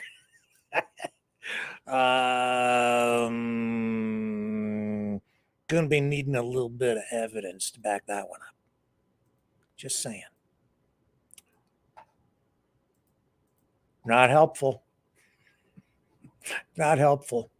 Unless your goal is to just spread chaos And that is indeed what some of these people are doing.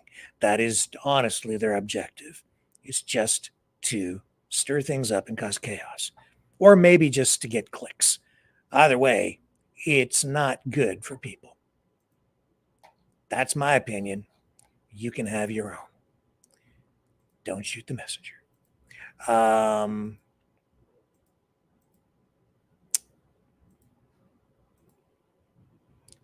Oh yeah, talking about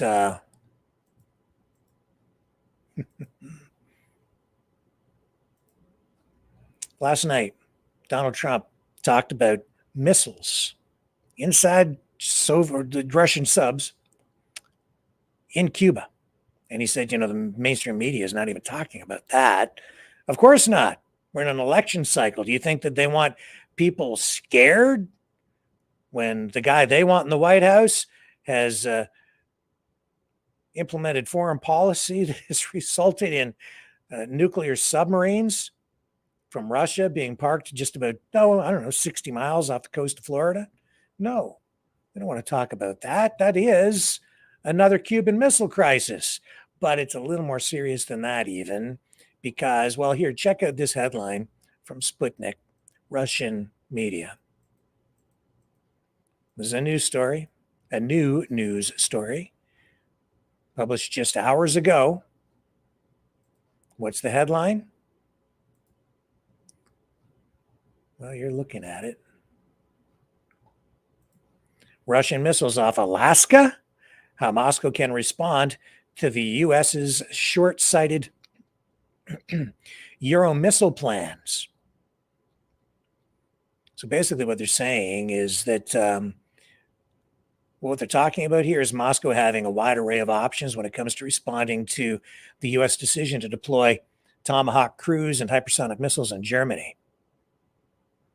So they're talking about, just parking some nukes off the coast of Alaska. So we'll have nuclear submarines in Cuba, and we'll have Russian nuclear submarines off the coast of Alaska.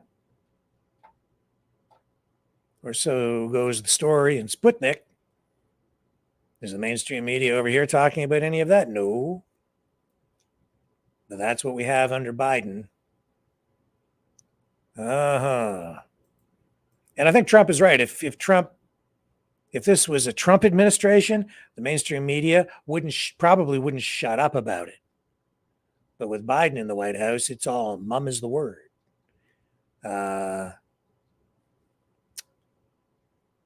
We'll see. Just thought I'd alert you to that because we do talk about things here on all sides, and we do try to provide balance. And there's saber rattling there, and that is Russian media trying to send a message globally and especially to the United States by publishing that story. I mean, you have to temper that with a little bit of perspective and determine what degree of threat elevation that really represents. I don't know. It represents something, if nothing more than elevated rhetoric, more inflammatory language, more saber rattling. And we're seeing tonight the Houthis taking credit for a drone strike on Israel. Here, I'll show you the headlines on this one. Gaza war latest. Drone strike hits Tel Aviv, killing 1 and injuring at least 10. We have video. Let me see if I can find it. I do indeed have that for you. Let me get that positioned over here and over there.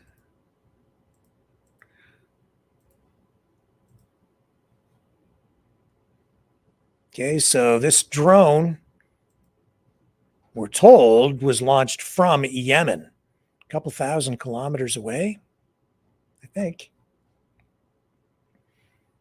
It made its way all the way to Tel Aviv. This is what it looked like. Видишь, дрон летит.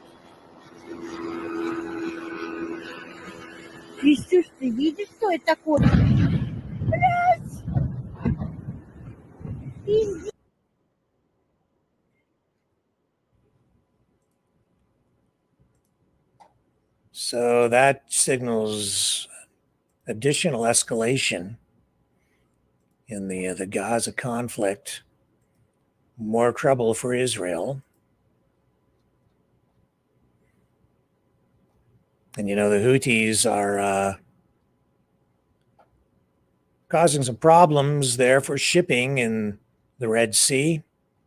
And it continues to be a concern to such a degree for shipping companies that some shipping companies will no longer send ships into that area. They go the long way around, no longer using that shorter trade route. They'll go all the way around the long way, adding a lot of time and expense to shipping their goods. But because of what the Houthis are doing there, they don't feel it's worth the risk of possibly losing a ship to a Houthi attack.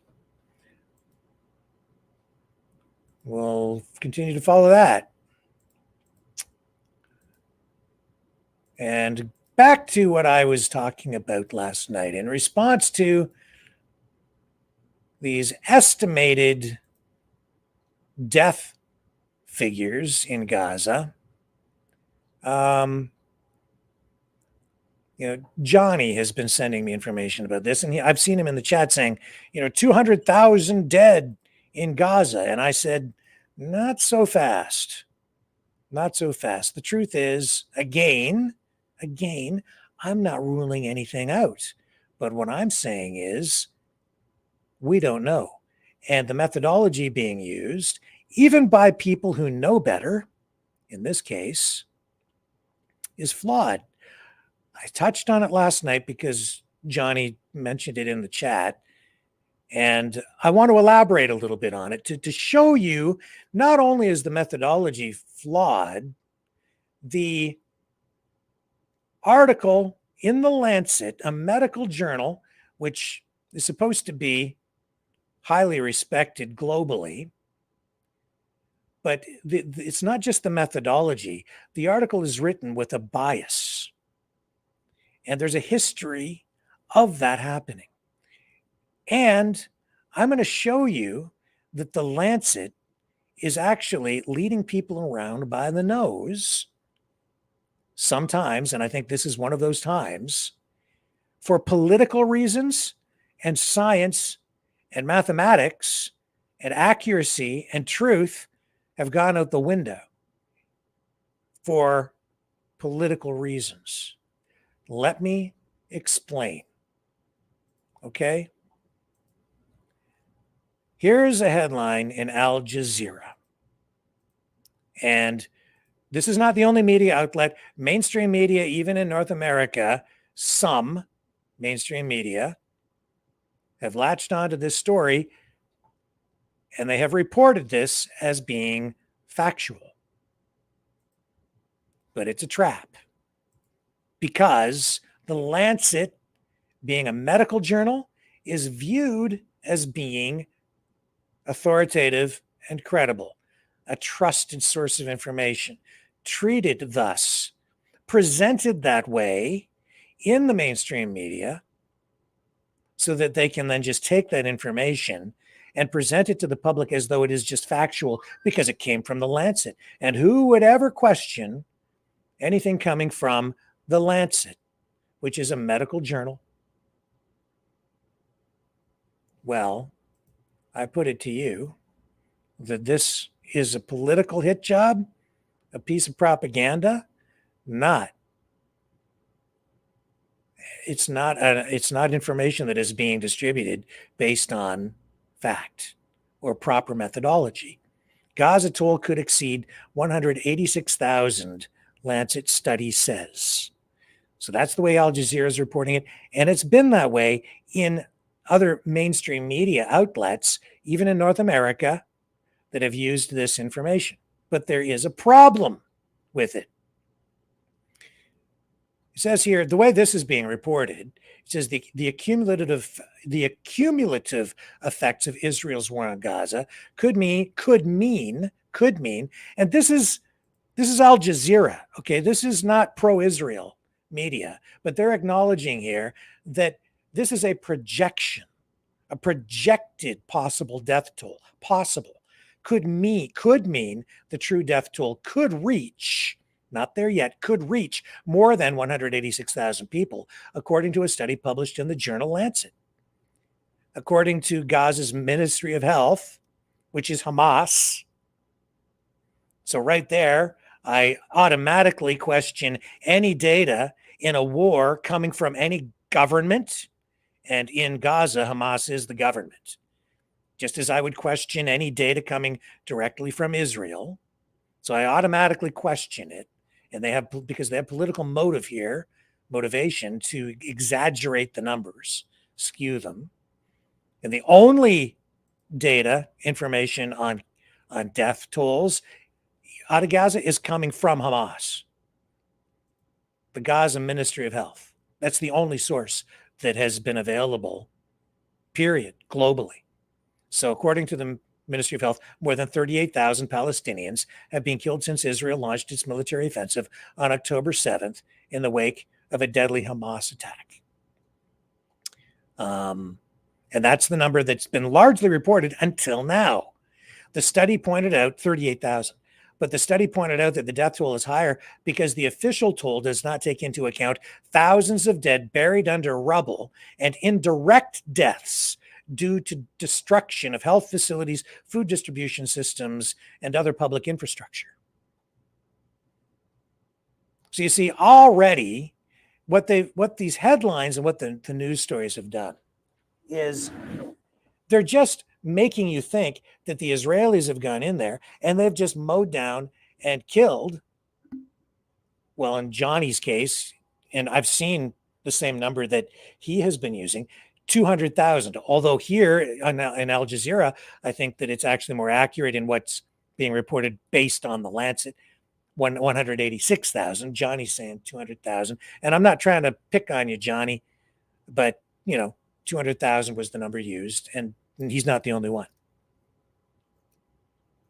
But the thing is that the stories, the headlines are designed to just make people think that, oh, the Jews went in there, the Israelis, the Zionists went in and just killed all these people. And that's what, Johnny, my friend, believes. But that's not the case. That's a projected number, first of all. They don't know if that's actually where we're at. In fact, they're saying it could reach that number. But their methodology is flawed.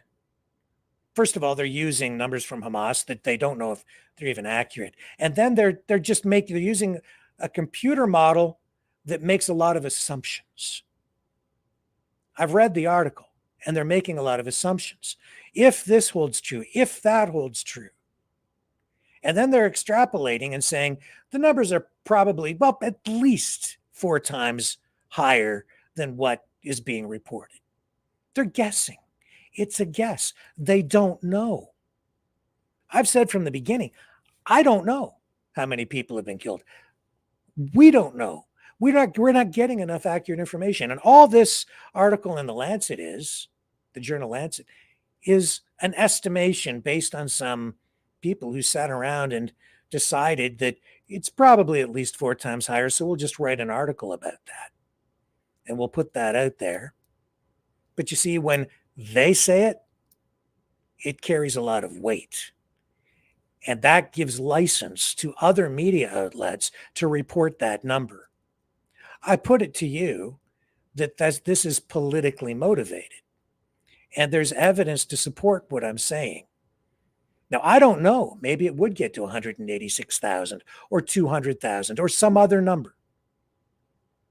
I don't know. This is my bottom line. I need facts.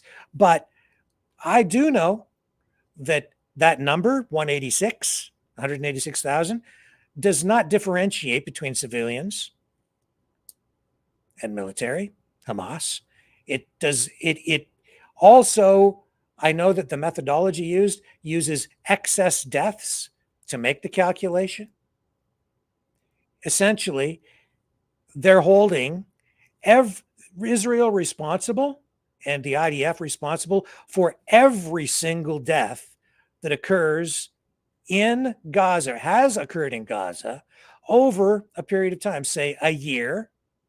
They're holding Israel responsible for every death based on excess mortality. That's not to say that they were shot.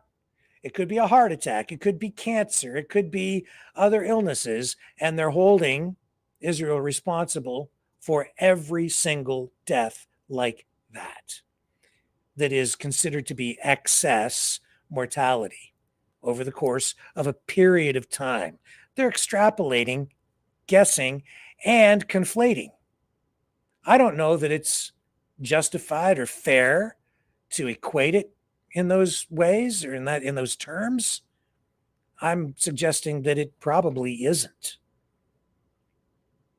because there's a lot of politics surrounding even the distribution of aid. So if you're going to assign blame for people's deaths based on inadequate distribution of food aid, you better also point your finger at Hamas, because they've hijacked a lot of those food trucks. But how you spin this stuff is, determined a lot on your politics. And if you look at what the Lancet is a medical journal. It's supposed to be peer reviewed, but it is, they don't have the best track record. They are owned by, I'm just going to dig into what the Lancet is and show you why this is not what you think it is. The Lancet is owned by a huge publishing company called Elsevier, Dutch. Well, what is Elsevier? What is the Lancet? Well, you can look this stuff up, but the Lancet has a lot of specialty journals, and they have engaged in a lot of political things that I would say give rise to concern about the legitimacy and throw into question, especially this article on the death toll in Gaza. Back in August of 2014, for instance, again, during the 2014 Israel-Gaza conflict, the Lancet published an open letter at that time for the people of Gaza in their correspondence section. And the author of that letter was someone named Paola Manduca, professor of genetics at the University of Genoa in Italy. Now, back then, in the Daily Telegraph, this letter from the Lancet condemned Israel in the strongest possible terms, but also made no mention of any of the atrocities committed by Hamas. Again, just ignoring everything on the one side, blaming everything on Israel. At the time, it generated a lot of controversy. And threw the legitimacy, the credibility of the medical journal Lancet into question. The authors of this letter included doctors who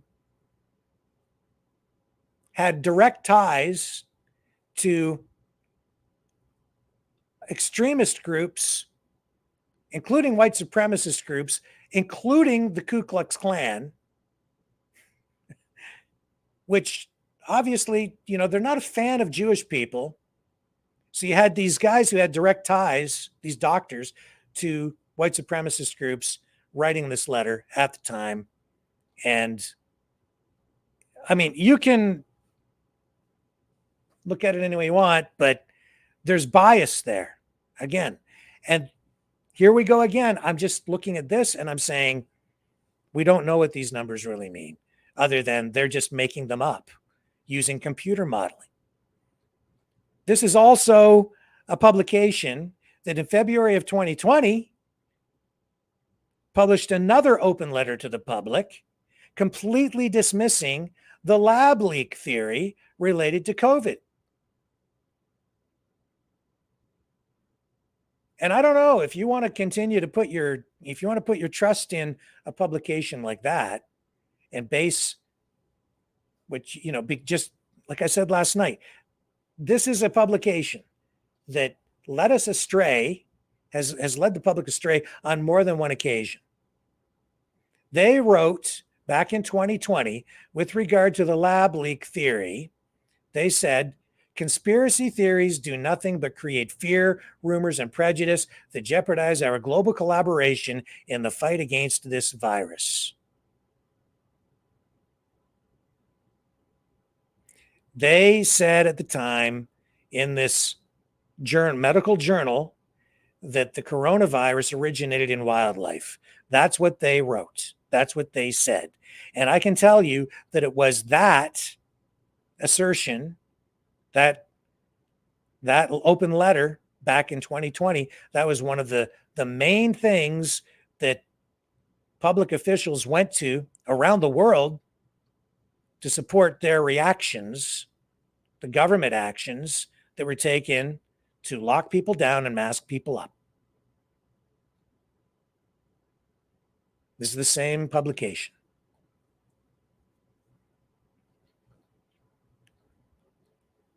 This is a medical journal that honestly doesn't really have the best track record, even though it's often cited by mainstream media as an authority in order to justify various articles that they write about a lot of different things. They can say, oh, it was in the Lancet.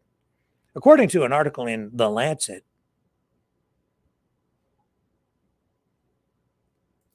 this is absolute fact, you see, but it isn't always the case. So in that open letter, there were a couple of the doctors involved in that. If you start to dig into this, you really do start to go down some pretty serious rabbit holes. There's one doctor by the name of Richard Horton, and there's another one by the name of Richard Lynn, who they're accusing the Jews and Israel of being Nazis, but one of the doctors associated with some of these articles and publications, open letters, Richard Lynn. Here, I'll show you his Wikipedia page. You can look this guy up.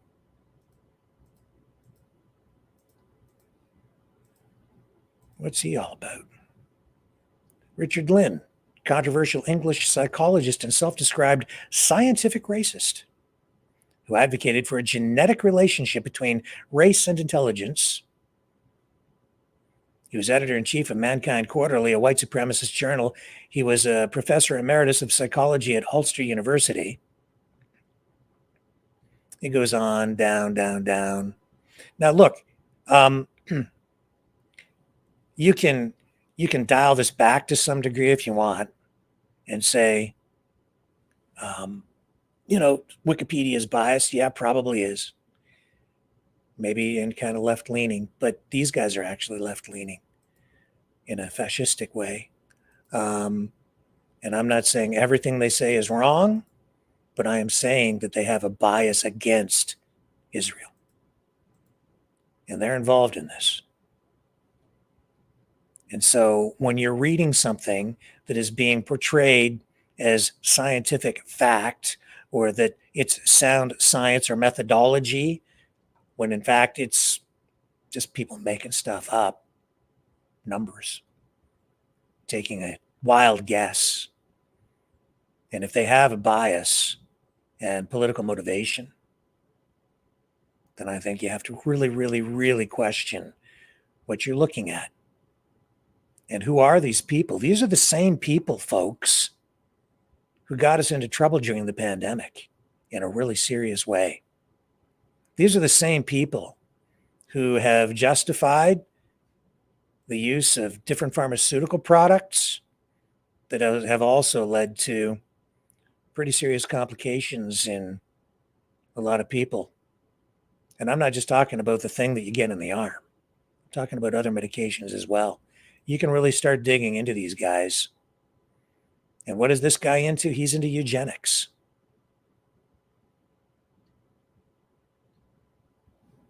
And he's not the only one. There are other people involved in this too, directly involved, who are engaged in similar activities, who are, again, and maybe you want to be just like them. I don't know. I'm just recognizing the bias. Here's this other guy, this other contributor to Elsevier, parent company of The Lancet and The Lancet, Gerhard Meisenberg. Who's this guy?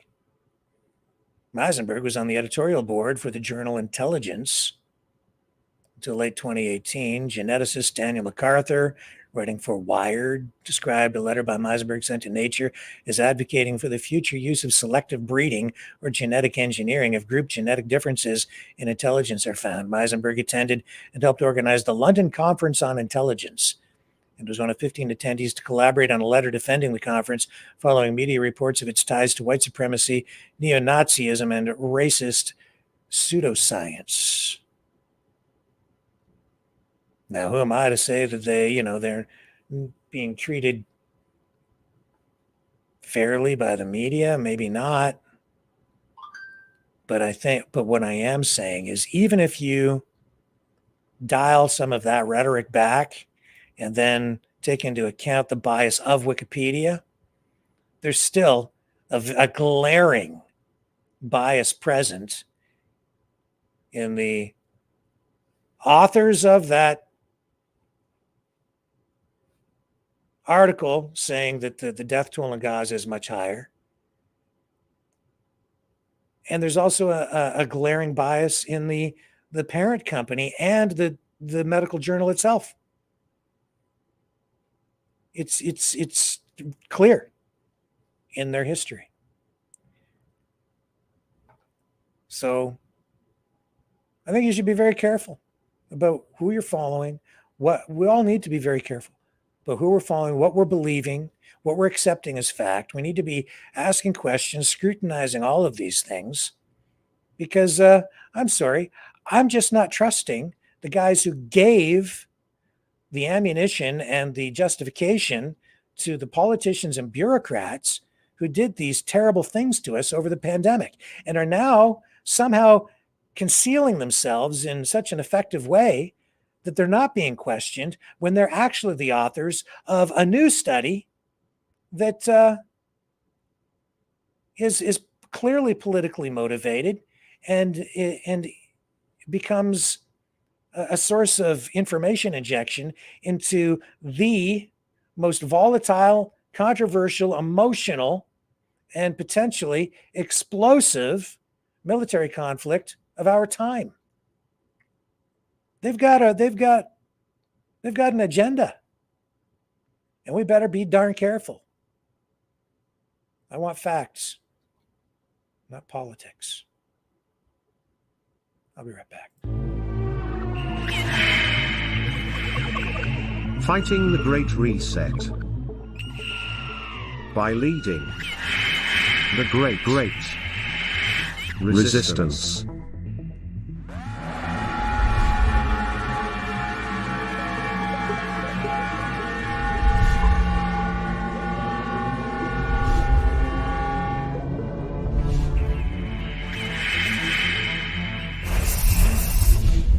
Maverick News. The antivirus programs for your mind.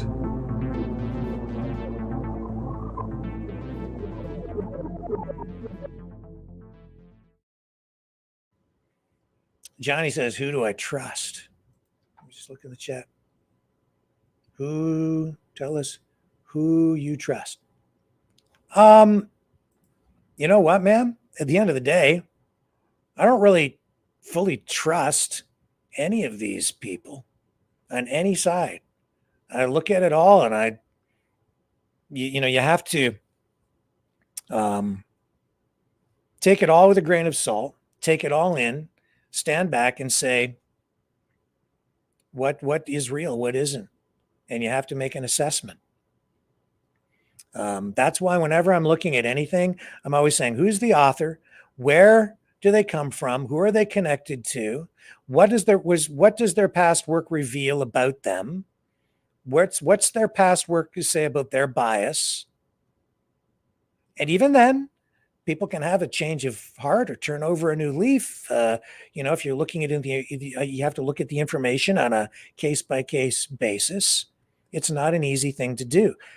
99.8% of the people out there don't have the time or the energy to look anywhere near that deep into things.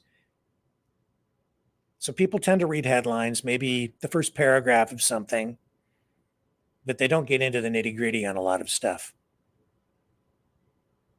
And when they do, I think, unfortunately, because there's such little trust left in mainstream media, that people are being led astray by other people who are leading them astray from independent media sources or from influencers who are tied into organizations, political organizations, just different groups that have other agendas. And because people tend to see things black and white, this side versus that side, not realizing that there are, multiple sides, and maybe no side in a particular situation is telling you the truth. Sometimes everybody's lying. Just because one person lies to you, or if you think CNN is lying to you, it doesn't mean that InfoWars isn't. Question it. Don't take everything I say at face value either, because sometimes the information that I get, I might be led astray. We have to consistently question the stuff. And I'm just saying, Johnny, I'm looking at that. And you look at the methodology. What are they really doing with any of this stuff? Whether it's multiple gunshots, how they're analyzing it, is that sound? Is that valid? Is that the right way to do it? Does that give you the correct result? Because if you're adding up 2 + 2, but you're getting 8 is not the right answer. You need to use the right mathematics in order to get to 4. And just because we live in a world where everything is supposed to be a construct and you can identify as anything you want, when it comes down to, was there another shooter? I want facts. Show me hard evidence, and then we can talk. But if you're going to show me TikTok videos and then make all kinds of crazy claims based on, putting an audio file into Audacity, I'm just not there. I'm still open to anything, but I'm not going to accept a conclusion based on flawed methodology, either on that or anything else. I'm always questioning. I owe it to you guys to do that. I promised you I would. And so I continue to do that every night when I sit in this chair. It doesn't make me popular. People don't want to hear this. They want to hear all the conspiracy stuff. I know you do. It's more entertaining. It's a lot more fun to talk about how the aliens are responsible than to talk about what the facts are. But that's not what I am. I'm not saying I always get it right. I can make mistakes and I can be duped, just like you. But I'm doing my best. And I will not knowingly sit here and spread misinformation or crapola just because it might generate clicks. That's what a lot of these guys are doing. And worse. They have other motivations too. Trump last night too saying, that, again, he's going to end these EV vehicle mandates. Big talk. And impose huge tariffs on China and other countries that are ramping up, gearing up to produce EVs. Well, here at home, Stellantis announcing tonight that Owners of hybrid minivans should park them outdoors because there is the risk of a fire. So that means they're going to have to recall these things. These involve Chrysler Pacifica plug-in hybrids, most of them produced in Windsor, Ontario. 2017 through 2021 model years, being recalled for a second time now. Now, they're saying they can still be driven, but there is a risk that these things could catch fire. So they have an ongoing investigation, and they've linked this problem to an abnormality in, you guessed it, individual battery cells. And they say the risk of the fire is less or depleted when, or is reduced when the batteries are run down. So the less of a charge there is, the less likely it is that these things will catch fire. But of course, if one of these catches fire, it's extremely difficult to put the fire out, and the smoke that comes out of them is super toxic. So Stellantis, the parent company for Chrysler, has reviewed warranty data, and they've discovered 7 fires within this group of vans that they're recalling, and they all happened when the vehicles were turned off, and some occurred during charging. 4 customers affected by this reported symptoms of smoke inhalation. Stellantis engineers are still working on a remedy for this. It involves a software update which will detect battery abnormalities, and if the problem is found, the dealer will replace the high voltage battery, no cost to the owner. This comes just 6 months after U.S. safety regulators began investigating a 2022 recall of nearly 17,000 of those same vans. The National Highway Traffic Safety Administration says in documents that it would review the effectiveness of the recall and try to understand the cause of those battery fires. So the process is ongoing. Hang on, I'll return on the other side. Don't go away.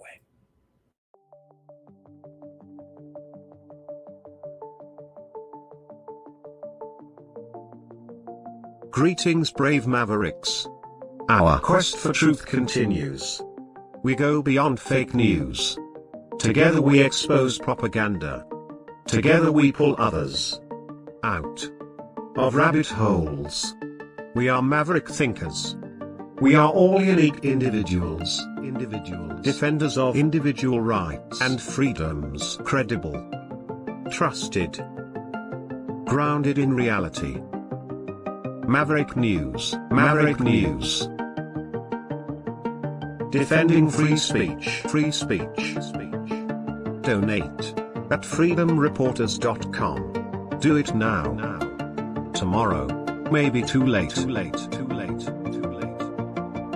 Maverick News. The world is watching.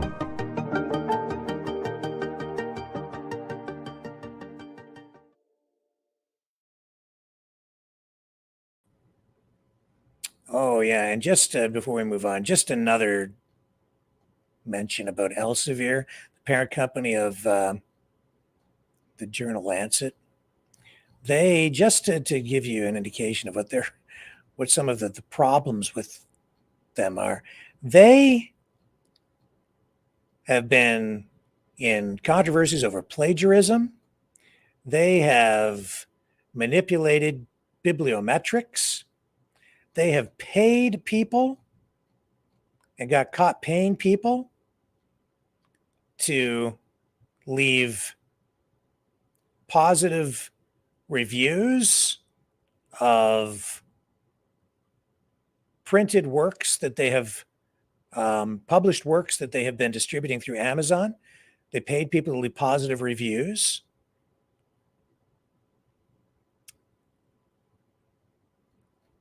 Specifically, that happened back in 2009 with a textbook, Clinical Psychology. And they got caught doing this, and they were paying people to say nice things about it on Amazon in order to sell more copies. And it was the BBC actually did an expose on them. They also publish a lot of books aimed at expanding the production of fossil fuels. And since at least 2010, the company has worked with the fossil fuel industry to optimize fossil fuel extraction. Now, I don't have a problem with oil at all. But you have to understand that if what we're talking about here is a company worth over $2 billion in bed with the fossil fuel industry, that means that they are in bed with very powerful people in the Middle East. Okay? It commissions authors, journal advisory board members, and editors who are employees of big oil firms. And it also markets data services and research portals directly to the fossil fuel industry to help increase the odds of exploration success. Are you getting the picture? Okay. Suddenly, the Lancet medical journal, owned by Elsevier, which has direct ties to big oil in the Middle East, publishing material that is anti-Israel. No connection there at all. Just saying, might want to look a little closer, but I'm sure it's nothing. And why do you think they're concerned about Donald Trump? Drill, baby, drill. Drill, baby, drill. In the United States and Canada. Yeah. I've been saying for a long time, those environmental groups, you think they're really concerned about climate change? Where does their money come from? Their funding. Oh, look over there. Why would they not want us to extract our oil? If we're not extracting oil here, we'd have to get it from over there. Again, might want to be looking a little bit closer. You think it's just about Palestine? This whole thing is a much bigger picture. A much bigger picture. Folks, I'm going to wrap things up on that note. I wish it was a more positive note, but that'll have to do tonight because we need to get ready for the big show at midnight, which would be a lot more fun and more positive. Maverick Midnight Matinee. Yeah, Maverick Midnight Matinee. We'll be back here on the Maverick News channels. Now, we will start broadcasting on YouTube, but because of the material we're going to run, we won't be able to stay on YouTube at midnight. So if you're watching on YouTube, I'll provide the links, but you will have to go over to one of our other platforms in order to continue to watch, either on Rumble, which would be the best place to go likely, or we're on BitChute live now every night too. So we're broadcasting over there. You'll have to go over to BitChute, pick it up there. Twitch, we're over there. Twitter, we're on Twitter, X as well. So we'll be running the program on those platforms, and I'm not sure where else, but those ones for sure, but definitely not on YouTube because we will get hammered with copyright stuff, even though we're running stuff that is not copyrighted, but they'll hit us anyway. So I will be back here tonight, and let me just look in the chat here. Yeah. Yeah, I know, Johnny. He's all in on the Lancet. Yeah, okay, whatever, man.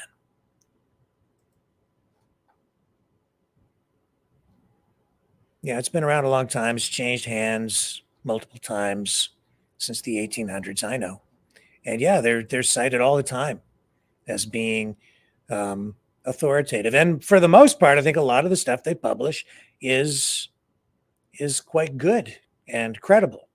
But in this case, The methodology, totally flawed. Anyway, enough of that. Enough of that. Love you, John.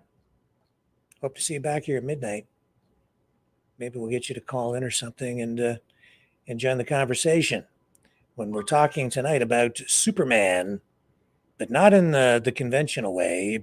We're going to explore a lot of different aspects of Superman, the social side, the political side, the artistic side, the cultural side. We're going to reveal information about Superman tonight that you just never knew before. You're going to find out things about Superman that are going to surprise and delight you. And I will see you back here tonight, midnight, Eastern Standard Time. Well, it's not tonight. It's actually technically tomorrow, but you got the picture, right? It's still nighttime. So we'll be back here in a few hours. See you then.